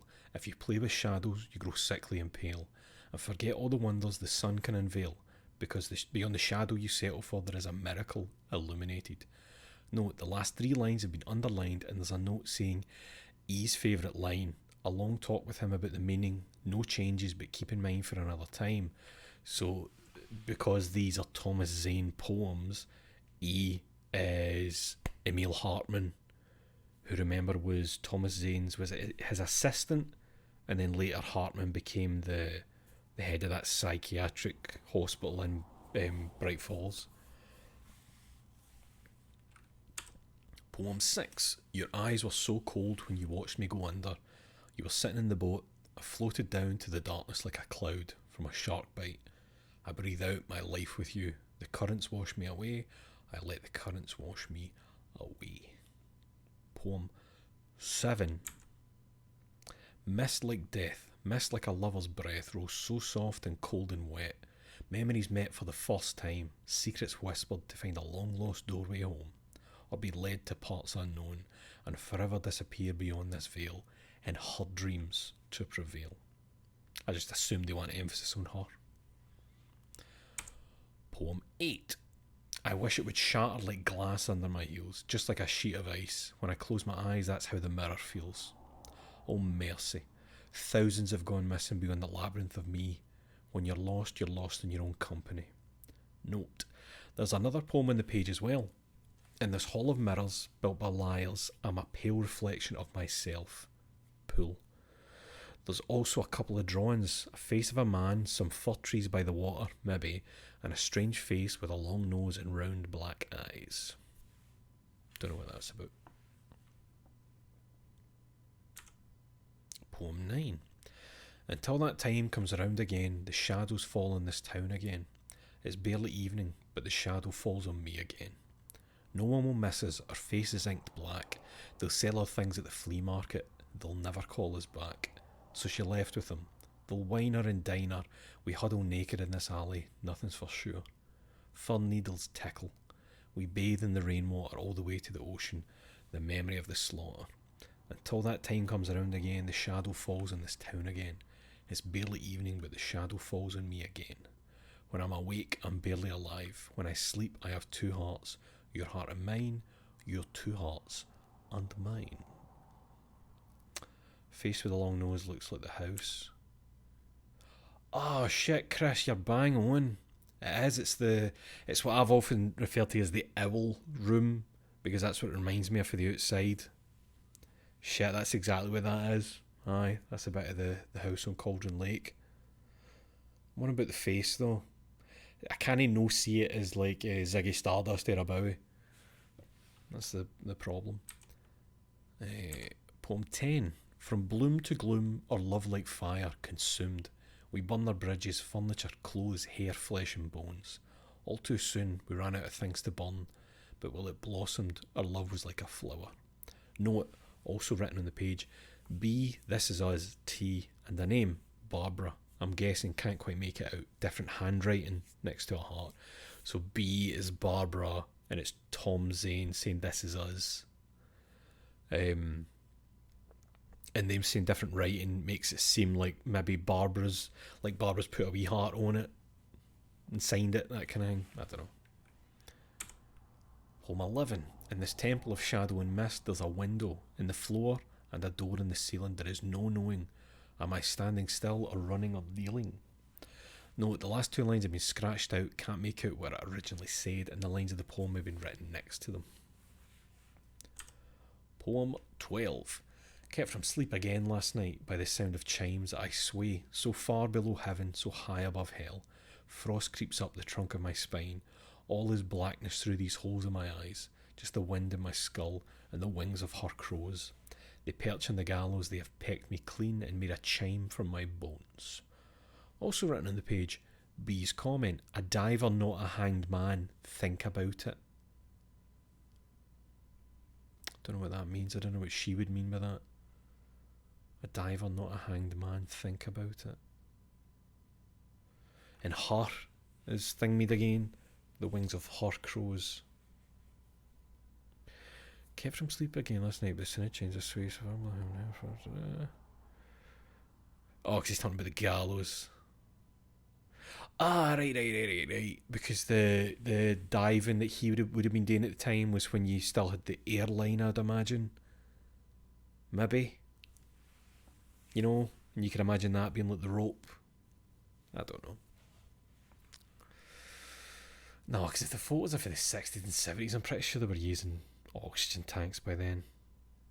And even Alan said that I think we talked about some mention of like the classic diving suit is almost like an invention of Alan's, because it's how he pictures a diver fade the past or something. I don't know.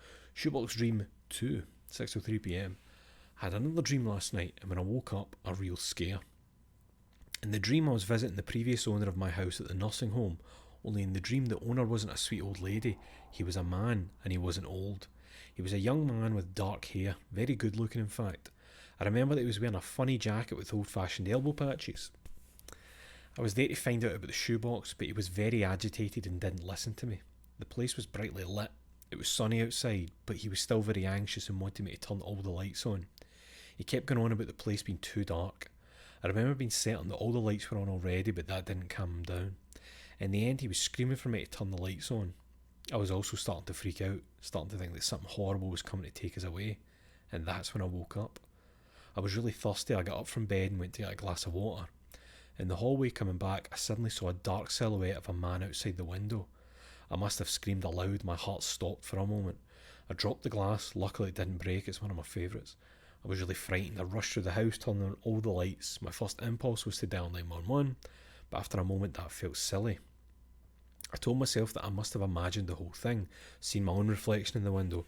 Of course, with all the lights on inside, I couldn't see anything outside anymore. Ended up calling a friend of mine, Joss, who lives nearby, waking him up. He was kind enough to come over and check the place. Bless him, Joss is a real angel. There was no sign of anyone outside. Today I'm definitely going to buy some yard lights. I've been meaning to do that for some time already. No light, no light. I've been very busy at work and too exhausted to post here for a while, apart from the nightmare the other night, which I had to get off my chest immediately, and it still gives me the creeps.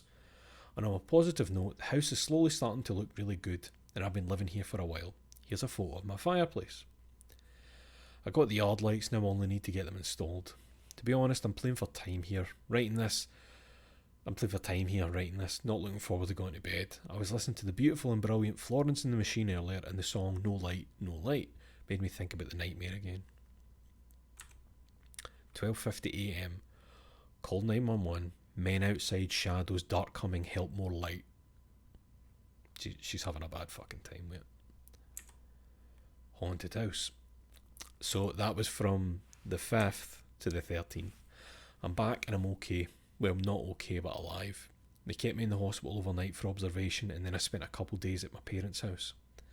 On the night of my previous post, sorry if I frightened anyone, I had trouble going to bed. I was on my laptop listening to music. The TV was on in the living room. I wasn't really watching it, but I was mildly amused by the fact the episode in the crappy horror show that was on was about a girl who buys a haunted house and gets into trouble. It was a rerun of The Twilight Zone or something. It's nice springs, isn't it? It got ridiculous when the corny narrator started saying things like, she thought she had bought an ordinary house in an ordinary town, but nothing could be more out of the ordinary than this house. I actually laughed out loud and walked to the living room to see. It was like someone was playing a practical joke on me, but then I immediately saw the men outside my window, dark shadowy silhouettes, and the power went out and it was dark and I could hear the window breaking in another room. I ran back to the kitchen where my laptop was, grabbed it, rushed into the closet, shutting the door behind me. I sat on the floor and dialed 911. I could hear sounds of them breaking in and insane shouts and laughter. I've never been so scared in my life. I could hear them getting closer. I stopped talking into the phone so they wouldn't hear me. I wrote the blog post. I don't know what I was thinking. Then they were behind the door and I got up trying to keep it closed. It flew open violently and I fell and hit my head. The last thing I saw in the glow of the laptop was the shoebox. It was sitting on the shelf. There was no way I could have not seen it before if it had been there since it went missing. Then all went black. I woke up in the hospital with a mild concussion. The police said that there were no signs of disturbance or break-in, other than what they themselves caused when they came in to check and found me. I don't know what to think. I've been very stressed at work, but I'm not going crazy, and I didn't just imagine it all. It really happened. One thing is certain, this is my house and I won't be frightened away by ghosts or shadows. This is my house and I will fight for it if that's what it takes, so there. I just checked, the shoebox is there on the shelf in the closet. There is stuff inside that wasn't there before. So new shit. Alright Ross, how are you, man? 2 seconds, my throat's a bit... lot of speaking. 3 hours of speaking.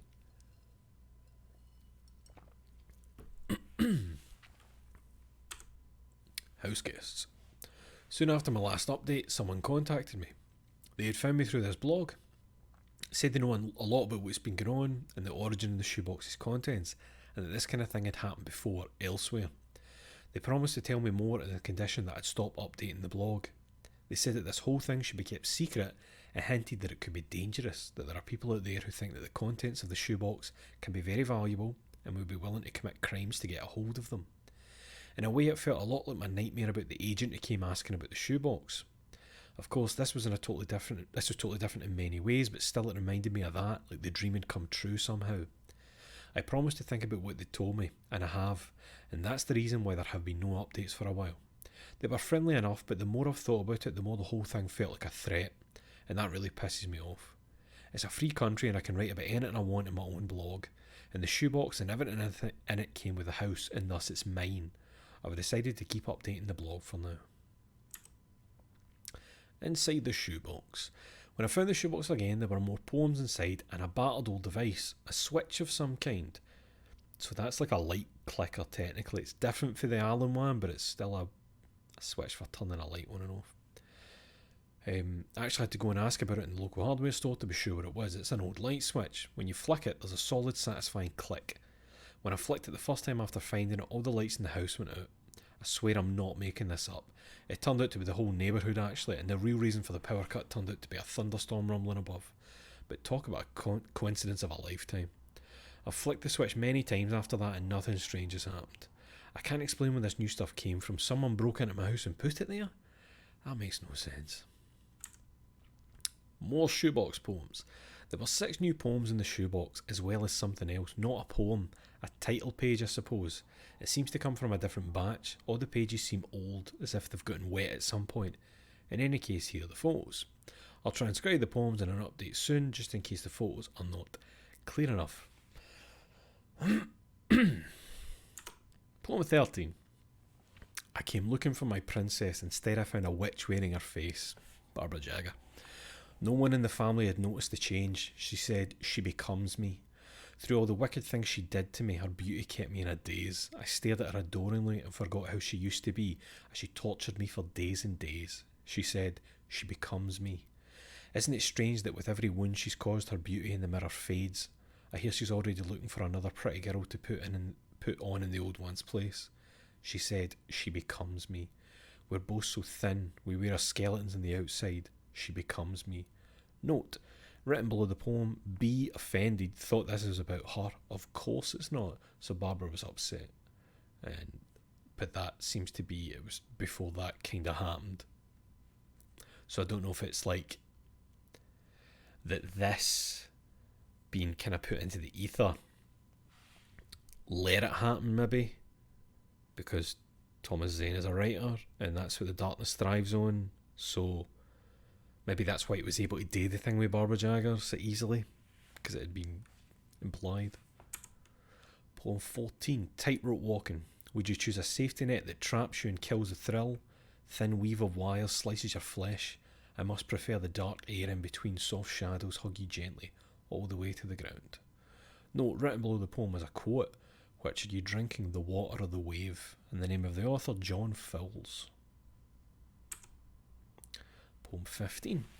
More than anything, his dearest wish, he wanted to go from there, to leave, but he could not change his heritage.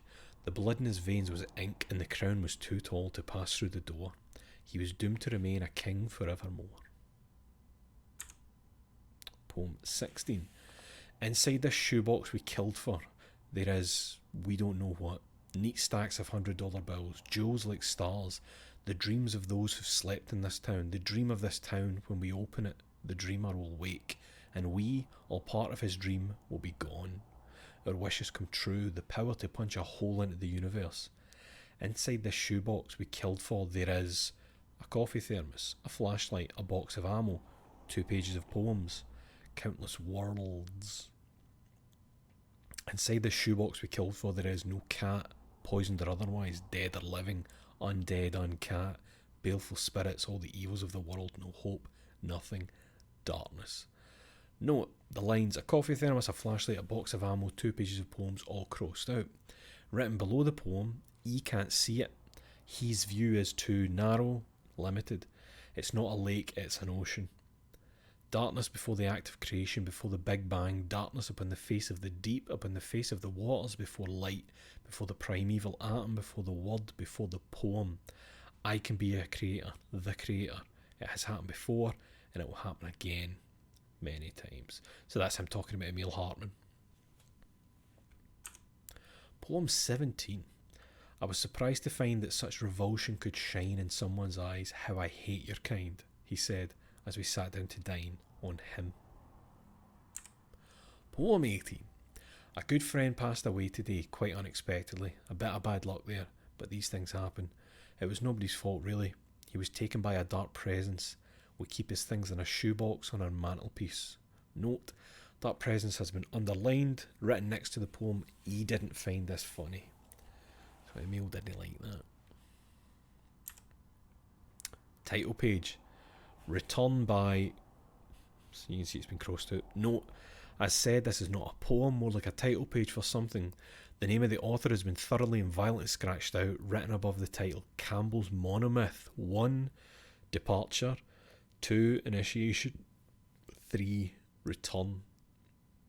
So if I remember, Departure was, I think it was one of the episodes or the chapters in the first game, I think. And Return is obviously, coming back. Diving deep. I had another strange dream, very different from the previous ones. This was not a nightmare, quite the contrary. The diver from the photos appeared to me. He looked nothing like in the photos, but it was the same man. He was the poet who had written the poems as well.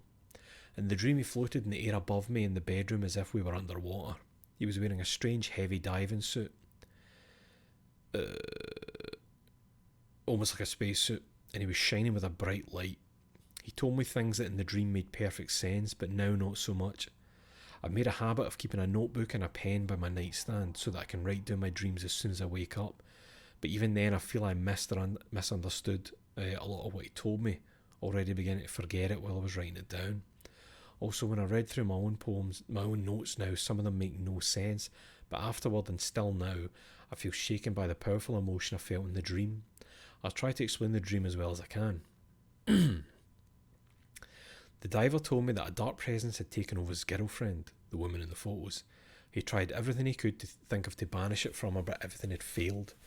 In the end, he finally understood what he had to do, finally understood the true nature of the dark place that was hidden under the waves of the lake where they lived. The lake was an opening to a dark place that was much bigger than the lake itself, in fact much bigger than the whole universe we live in. He wrote one last poem, his masterpiece, a secret poem, a hidden poem, a poem that's not among the poems I've found in the shoebox, and he took his girlfriend for one last dive.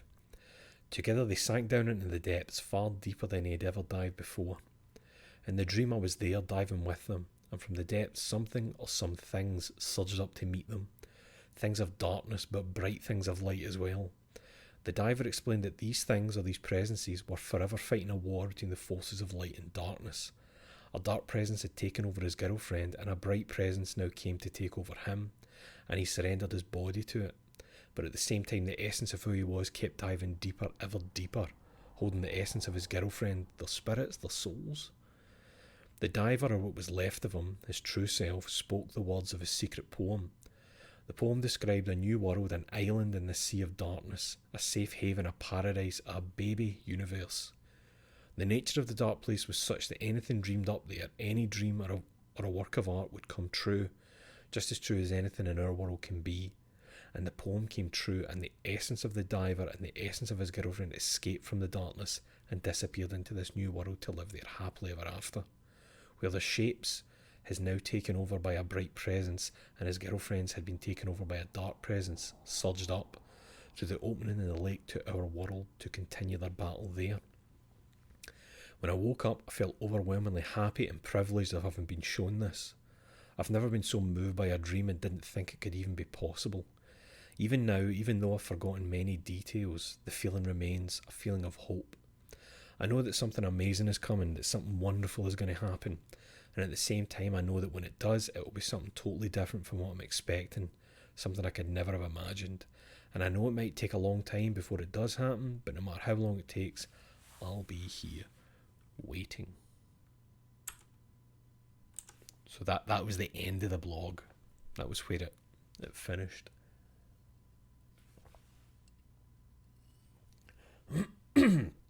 Man, my throat is like sandpaper. So, when I was searching for some other stuff, I had missed that the shoebox was mentioned in Control.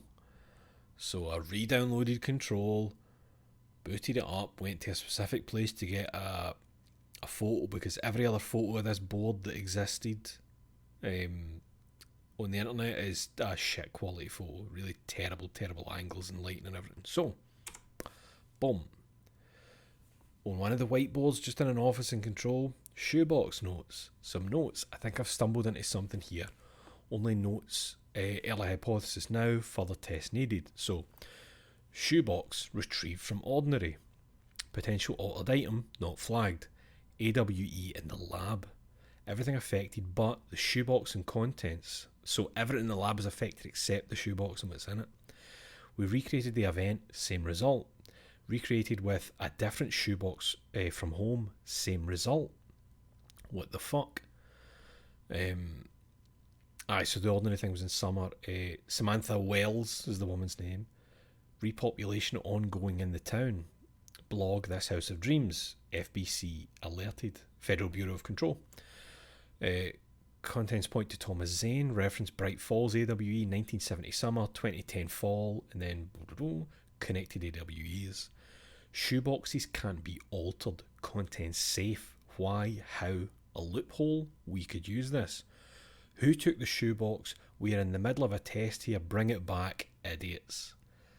So, what it's almost confirming is that because of what Thomas Zane did, it seems like almost all shoeboxes in the world are now like immune to AWEs. So stuff placed in a shoebox will persist.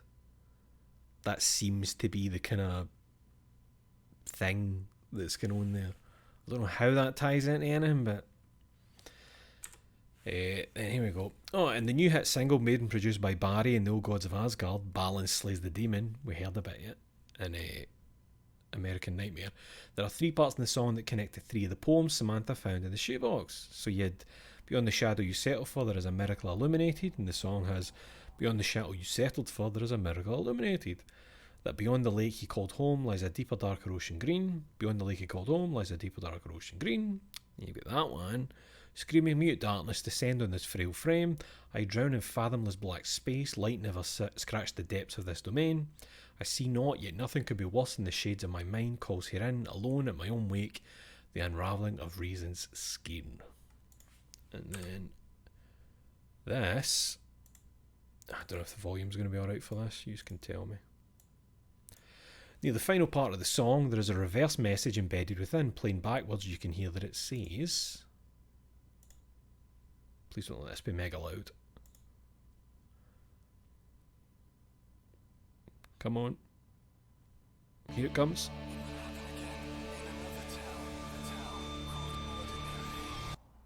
So I reversed that so you could hear it.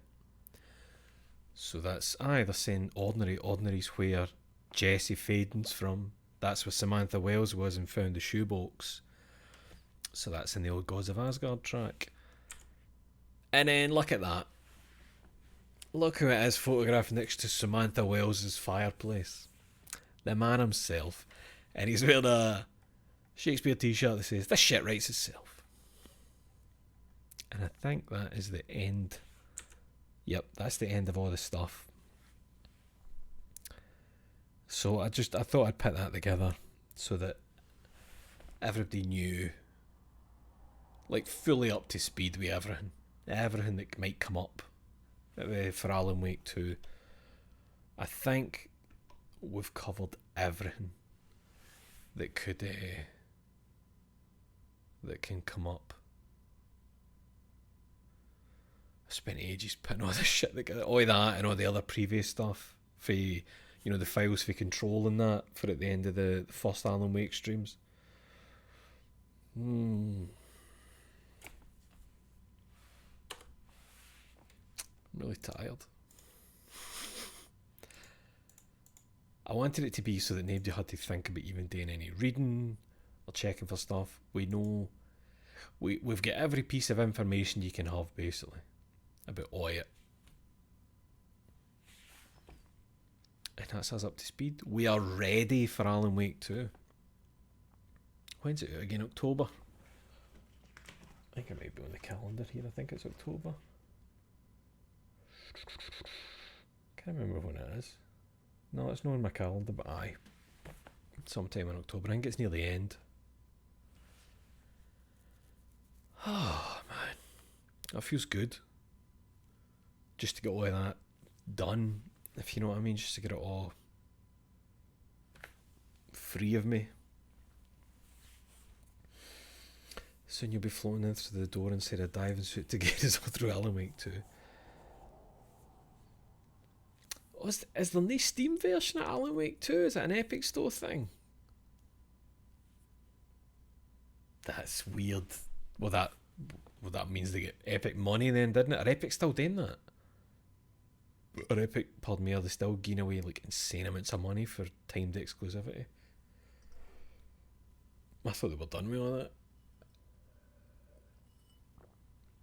Because didn't they come out and say that it was like, it was costing them tons and they weren't making it back in any way? Like the way Netflix operates. Like a constant loss. I thought that's what they'd said. But hey, that's no stopped loads of people before, has it? Just continue to work at a loss. What am I talking about? Epic are the Fortnite cunts, aren't they?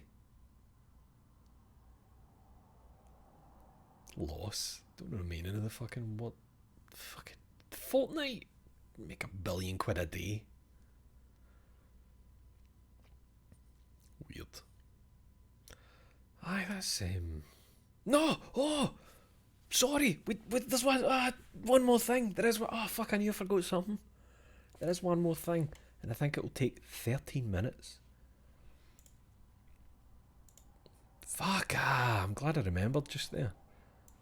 I'm glad I just remembered this. One more thing. See if I can find this. Hey, beep, beep, beep, beep, beep, beep, beep, beep. Yes, here it is, here it is. Aye, Deej Bruce, it's still been digital only on console is pish. I hate it. And there we go. Sorry, my head was a blur there. It's the reasoning just sounds like absolute bullshit. Because I think we spoke about like the cheapest part of game development is the discs, and that it's the cheapest part of the entire process. Fuck, it is what it is, you know. It is what it is. I don't need to be. I'm not happy about it. Same way like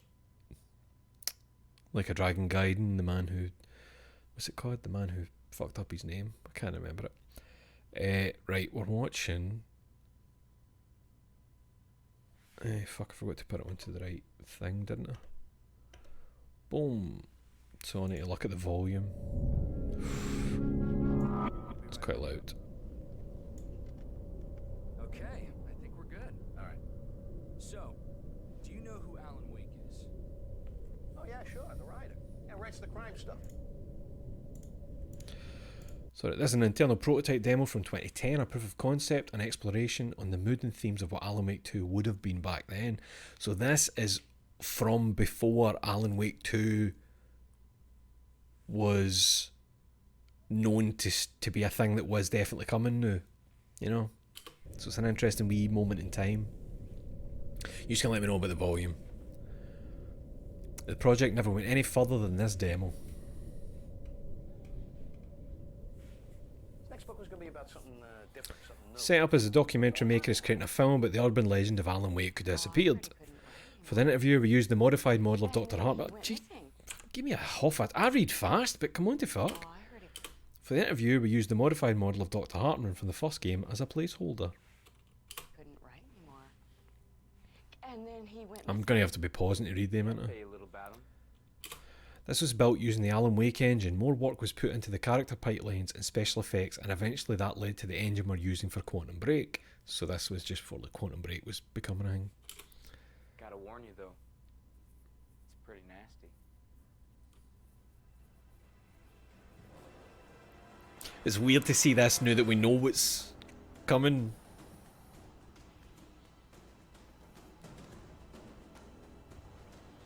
I'm gonna tell you a secret. There are places in our world where fiction and dreams can come true. This is a demo level, never meant to be part of the actual game. It's more a mood piece into Alan Wake's universe and the high level thematic elements there. By the dark energies leaking from beyond. These places are a battlefield in a war between the powers of light and darkness. Certain elements like the Arizona desert location, enemies and props ended up in Alan Wake's American Nightmare, which was a fun small project with a more limited scope. A writer, a creator. I know the rules of the game. My specialty is fiction that can change the world.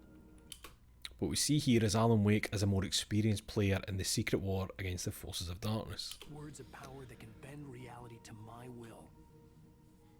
I'll show you how. Something horrible is coming. He's called Mr. Scratch. He's after my wife. I knew Alice had been staying. The original Alan Wake ended with Alice walking out of a lake unharmed. Maybe I don't need to pause all of them. I'll just try and read them very quick. Don't like the idea of pausing every time. Whoa. The walls of our reality have been torn down. The actual game itself got quieter, and so put the volume up a bit for use. Those taken over by Mr. Scratch are trying to stop me.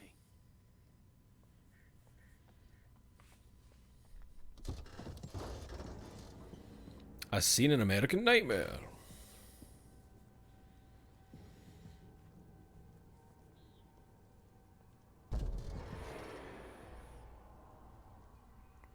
It's a haunted van.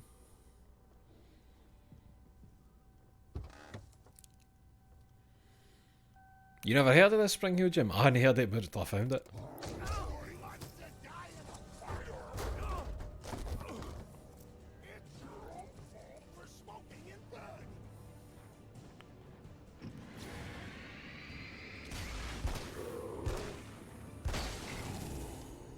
Darkness protects its own. Nothing can harm the Taken when they wear the shadows. They had some kind of cool wee things they were doing for this, where like enemies had more to do with the environment. You'll see what I mean. Like even that, coming around the side and getting stuck there, there's wee things like that. We're looking at playing around with the environment. Enemies interacting with the environment much more. I mean, obviously that's all scripted shit, I mean that. But it's cool to have wee things like that you never had in the first game. But I do like that it stuck and then he grabbed it. There's me, shooting bullets at nothing.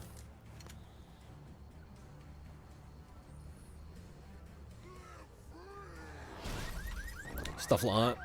This environmental interaction breathes a lot more life into the scenes. Enemy movement seems more real, more frightening. Baby on board. It's nice to see the game still has a dark sense of humour.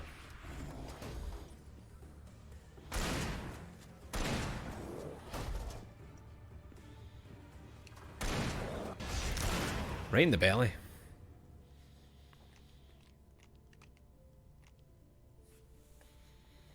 Keep an eye on these explosives. Spoilers. See, like, stuff like that. The swarm of enemies has an almost organic feel to the way it moves across the vehicles and towards Wake, instead of them just pathing around stuff.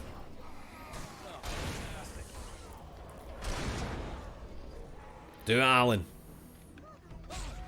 Should have dodged that.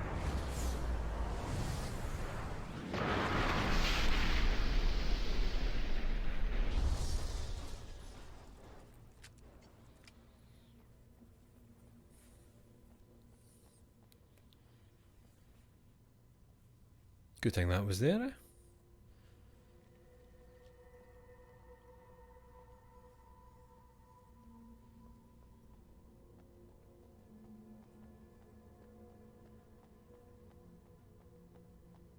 I like his new coat. If you know how, you can use the leaking energies from beyond. You can use them to make fiction turn real. First, you have to create the fiction that's the source. Any work of art will do. My forte is prose. We had an idea of a simple but impressive puzzle mechanic, rewriting reality. I've written these pages as weapons of war. Wake uses fiction and dark energies leaping from beyond to change things. Reality. There's a Shell logo. You see that? The echoing song in the car. Sorry, there's just a Shell logo. It says something. Oh, and there's a Coca-Cola can in the foreground. It says something like, these are all placeholder, obviously, because nothing was done yet. They would get changed at some point. Like beacons in the dark. The echoing song in the car radio was drowned by the deafening noises of the crash. The 18-wheeler was out of control. It flew through the air with unstoppable force, a giant's deadly toy jackknifing as it went. It would destroy everything in its path. We wanted to make the world feel like the present-day real world even more than before. Prototype was now in public use, and thus we used real-world brands and songs as placeholders. There's a Ford sign.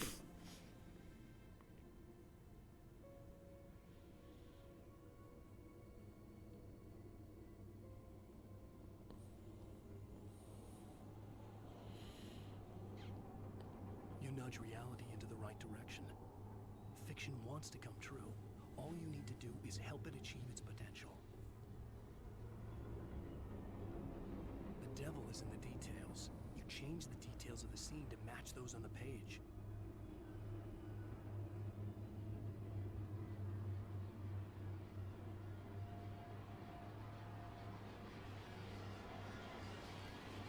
The lights of the gas station signs.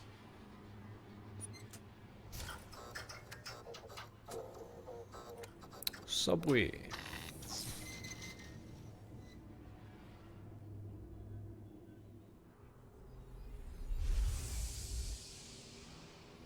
This mechanic had a lot of potential to broaden the scope of the game's play. So you're partially bringing fiction into reality bit by bit. Reality has no choice but to accept the rest of it. The lie is now the truth. The song in the car radio. Don't remember what the song is.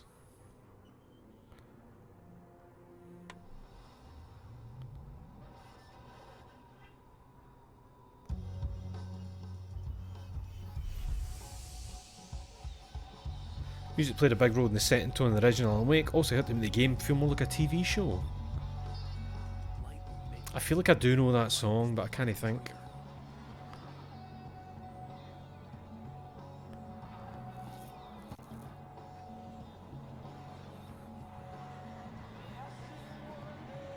Is that another Kasabian tune?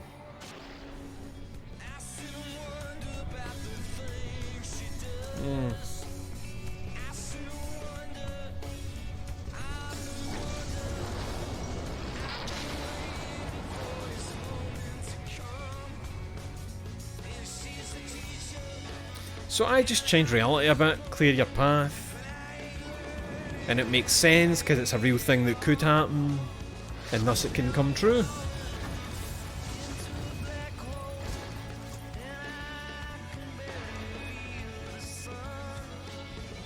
Washington State Route 522 is a relatively short road that connects Seattle to... fuck it, it doesn't matter. Over the years, section of roadway has been named one of the deadliest in the country by Reader's Digest.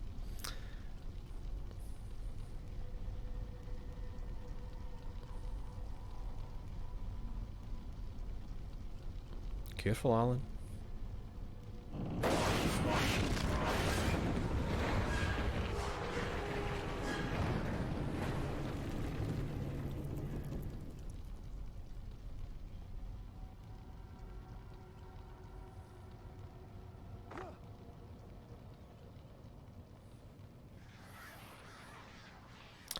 There they are, the lads.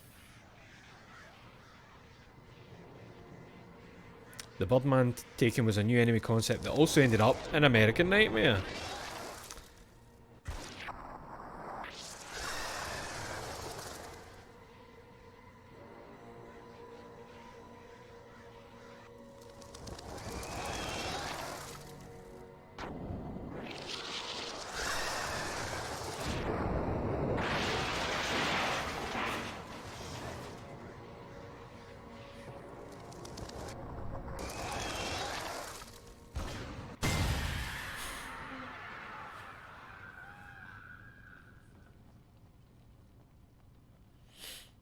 It's funny, I'd actually forgot about seeing him in this when I streamed American Nightmare, because that was a surprise to me in American Nightmare, so I'd forgotten about that.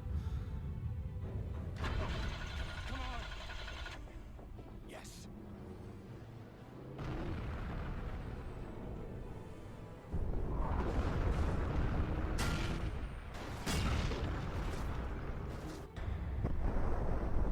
The escalating threat comes from the flood of dark energy from beyond and makes everything seem like a personal attack from Mr. Scratch.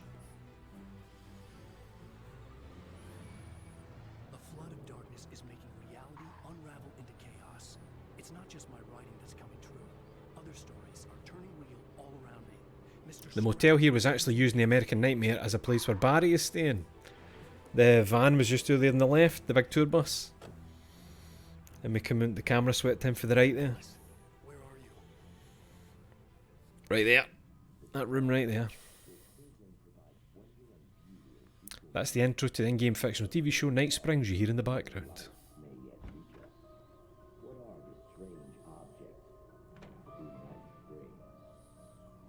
Next episode, Invasion.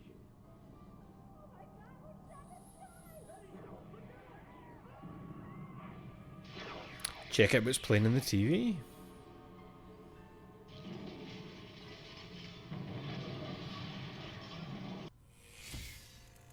I don't know what that was. Come on, please don't do this to me.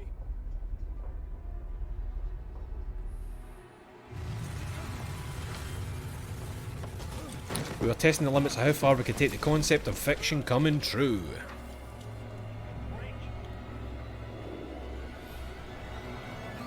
Hey, that's what was on the telly.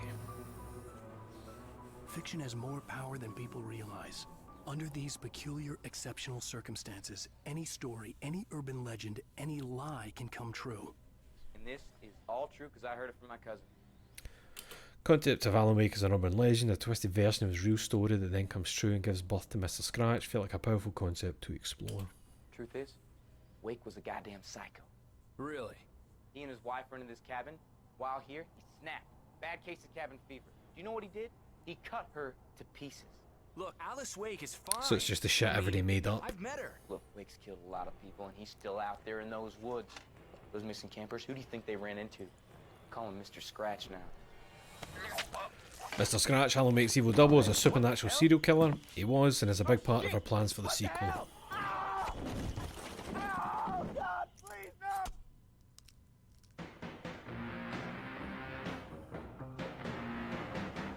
He also appeared in American Nightmare.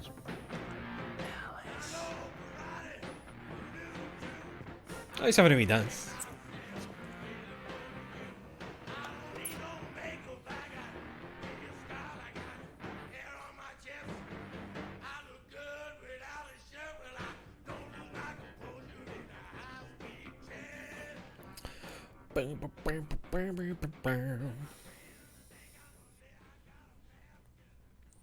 Nice. And that's us done now. That is us ready for Alan Wake 2. Thank fuck, that was nearly 4 hours. It is 10 to midnight. I'm going to have to no speak for about 2 days after that. Wow. Can we do 10 comics books you should be reading? Oh, was that at the end of the thing? I was too busy jamming it. Spring Hill Jim, I was the same, man. I'd never seen that video at all. That video is from 8 years ago. The description says it felt like Alan Wake 2 was coming. Remedy even created a functioning internal prototype, but then the game, like its fictional protagonist, simply vanished. Here's a look at the game that almost was. Read up on what happened to the game and if a sequel is still possible over on Polygon. It's funny. There's comments like for a year ago, coming here after this recent Game Awards, so happy to see and hear that the sequel is happening, after initially believing it would never be made and seen again. Nice. But it's cool. It's cool to see some shit like that.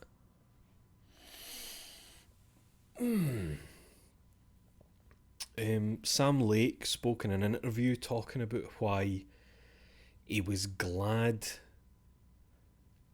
What was it? I wish I'd written it down, the exact words he said. He said there were several versions of Alan Wake 2 that nearly happened. That'll be one of them, obviously. And he says, I am so glad that this is the one that eventually got to happen. Talking about what Alan Wake 2 is now. The basically talking about a long time's passed, a lot has changed, and he's happy with what it is now. Really happy with it, where when he thinks of what it was maybe going to be, it just wasn't what the potential could have been, kind of thing. But I'm happy for him. It's nice that he's still getting today's stuff. So that's us. Man, we're ready. We're up to date. We're ready. Now we just need to wait 2 months. 2 months and a bit. Sweet. Oh, I'm very tired. Oh. That was good fun. Oh man, I might go straight to my bed. I definitely will now though. I'll be playing some Circle of the Moon on the Steam Deck or something. But cheers for joining me, that was... God, that was a nice Saturday night. No, I'm going to get a throat sweetie, is what I'm going to get. A nice wee Jakeman's honey and lemon.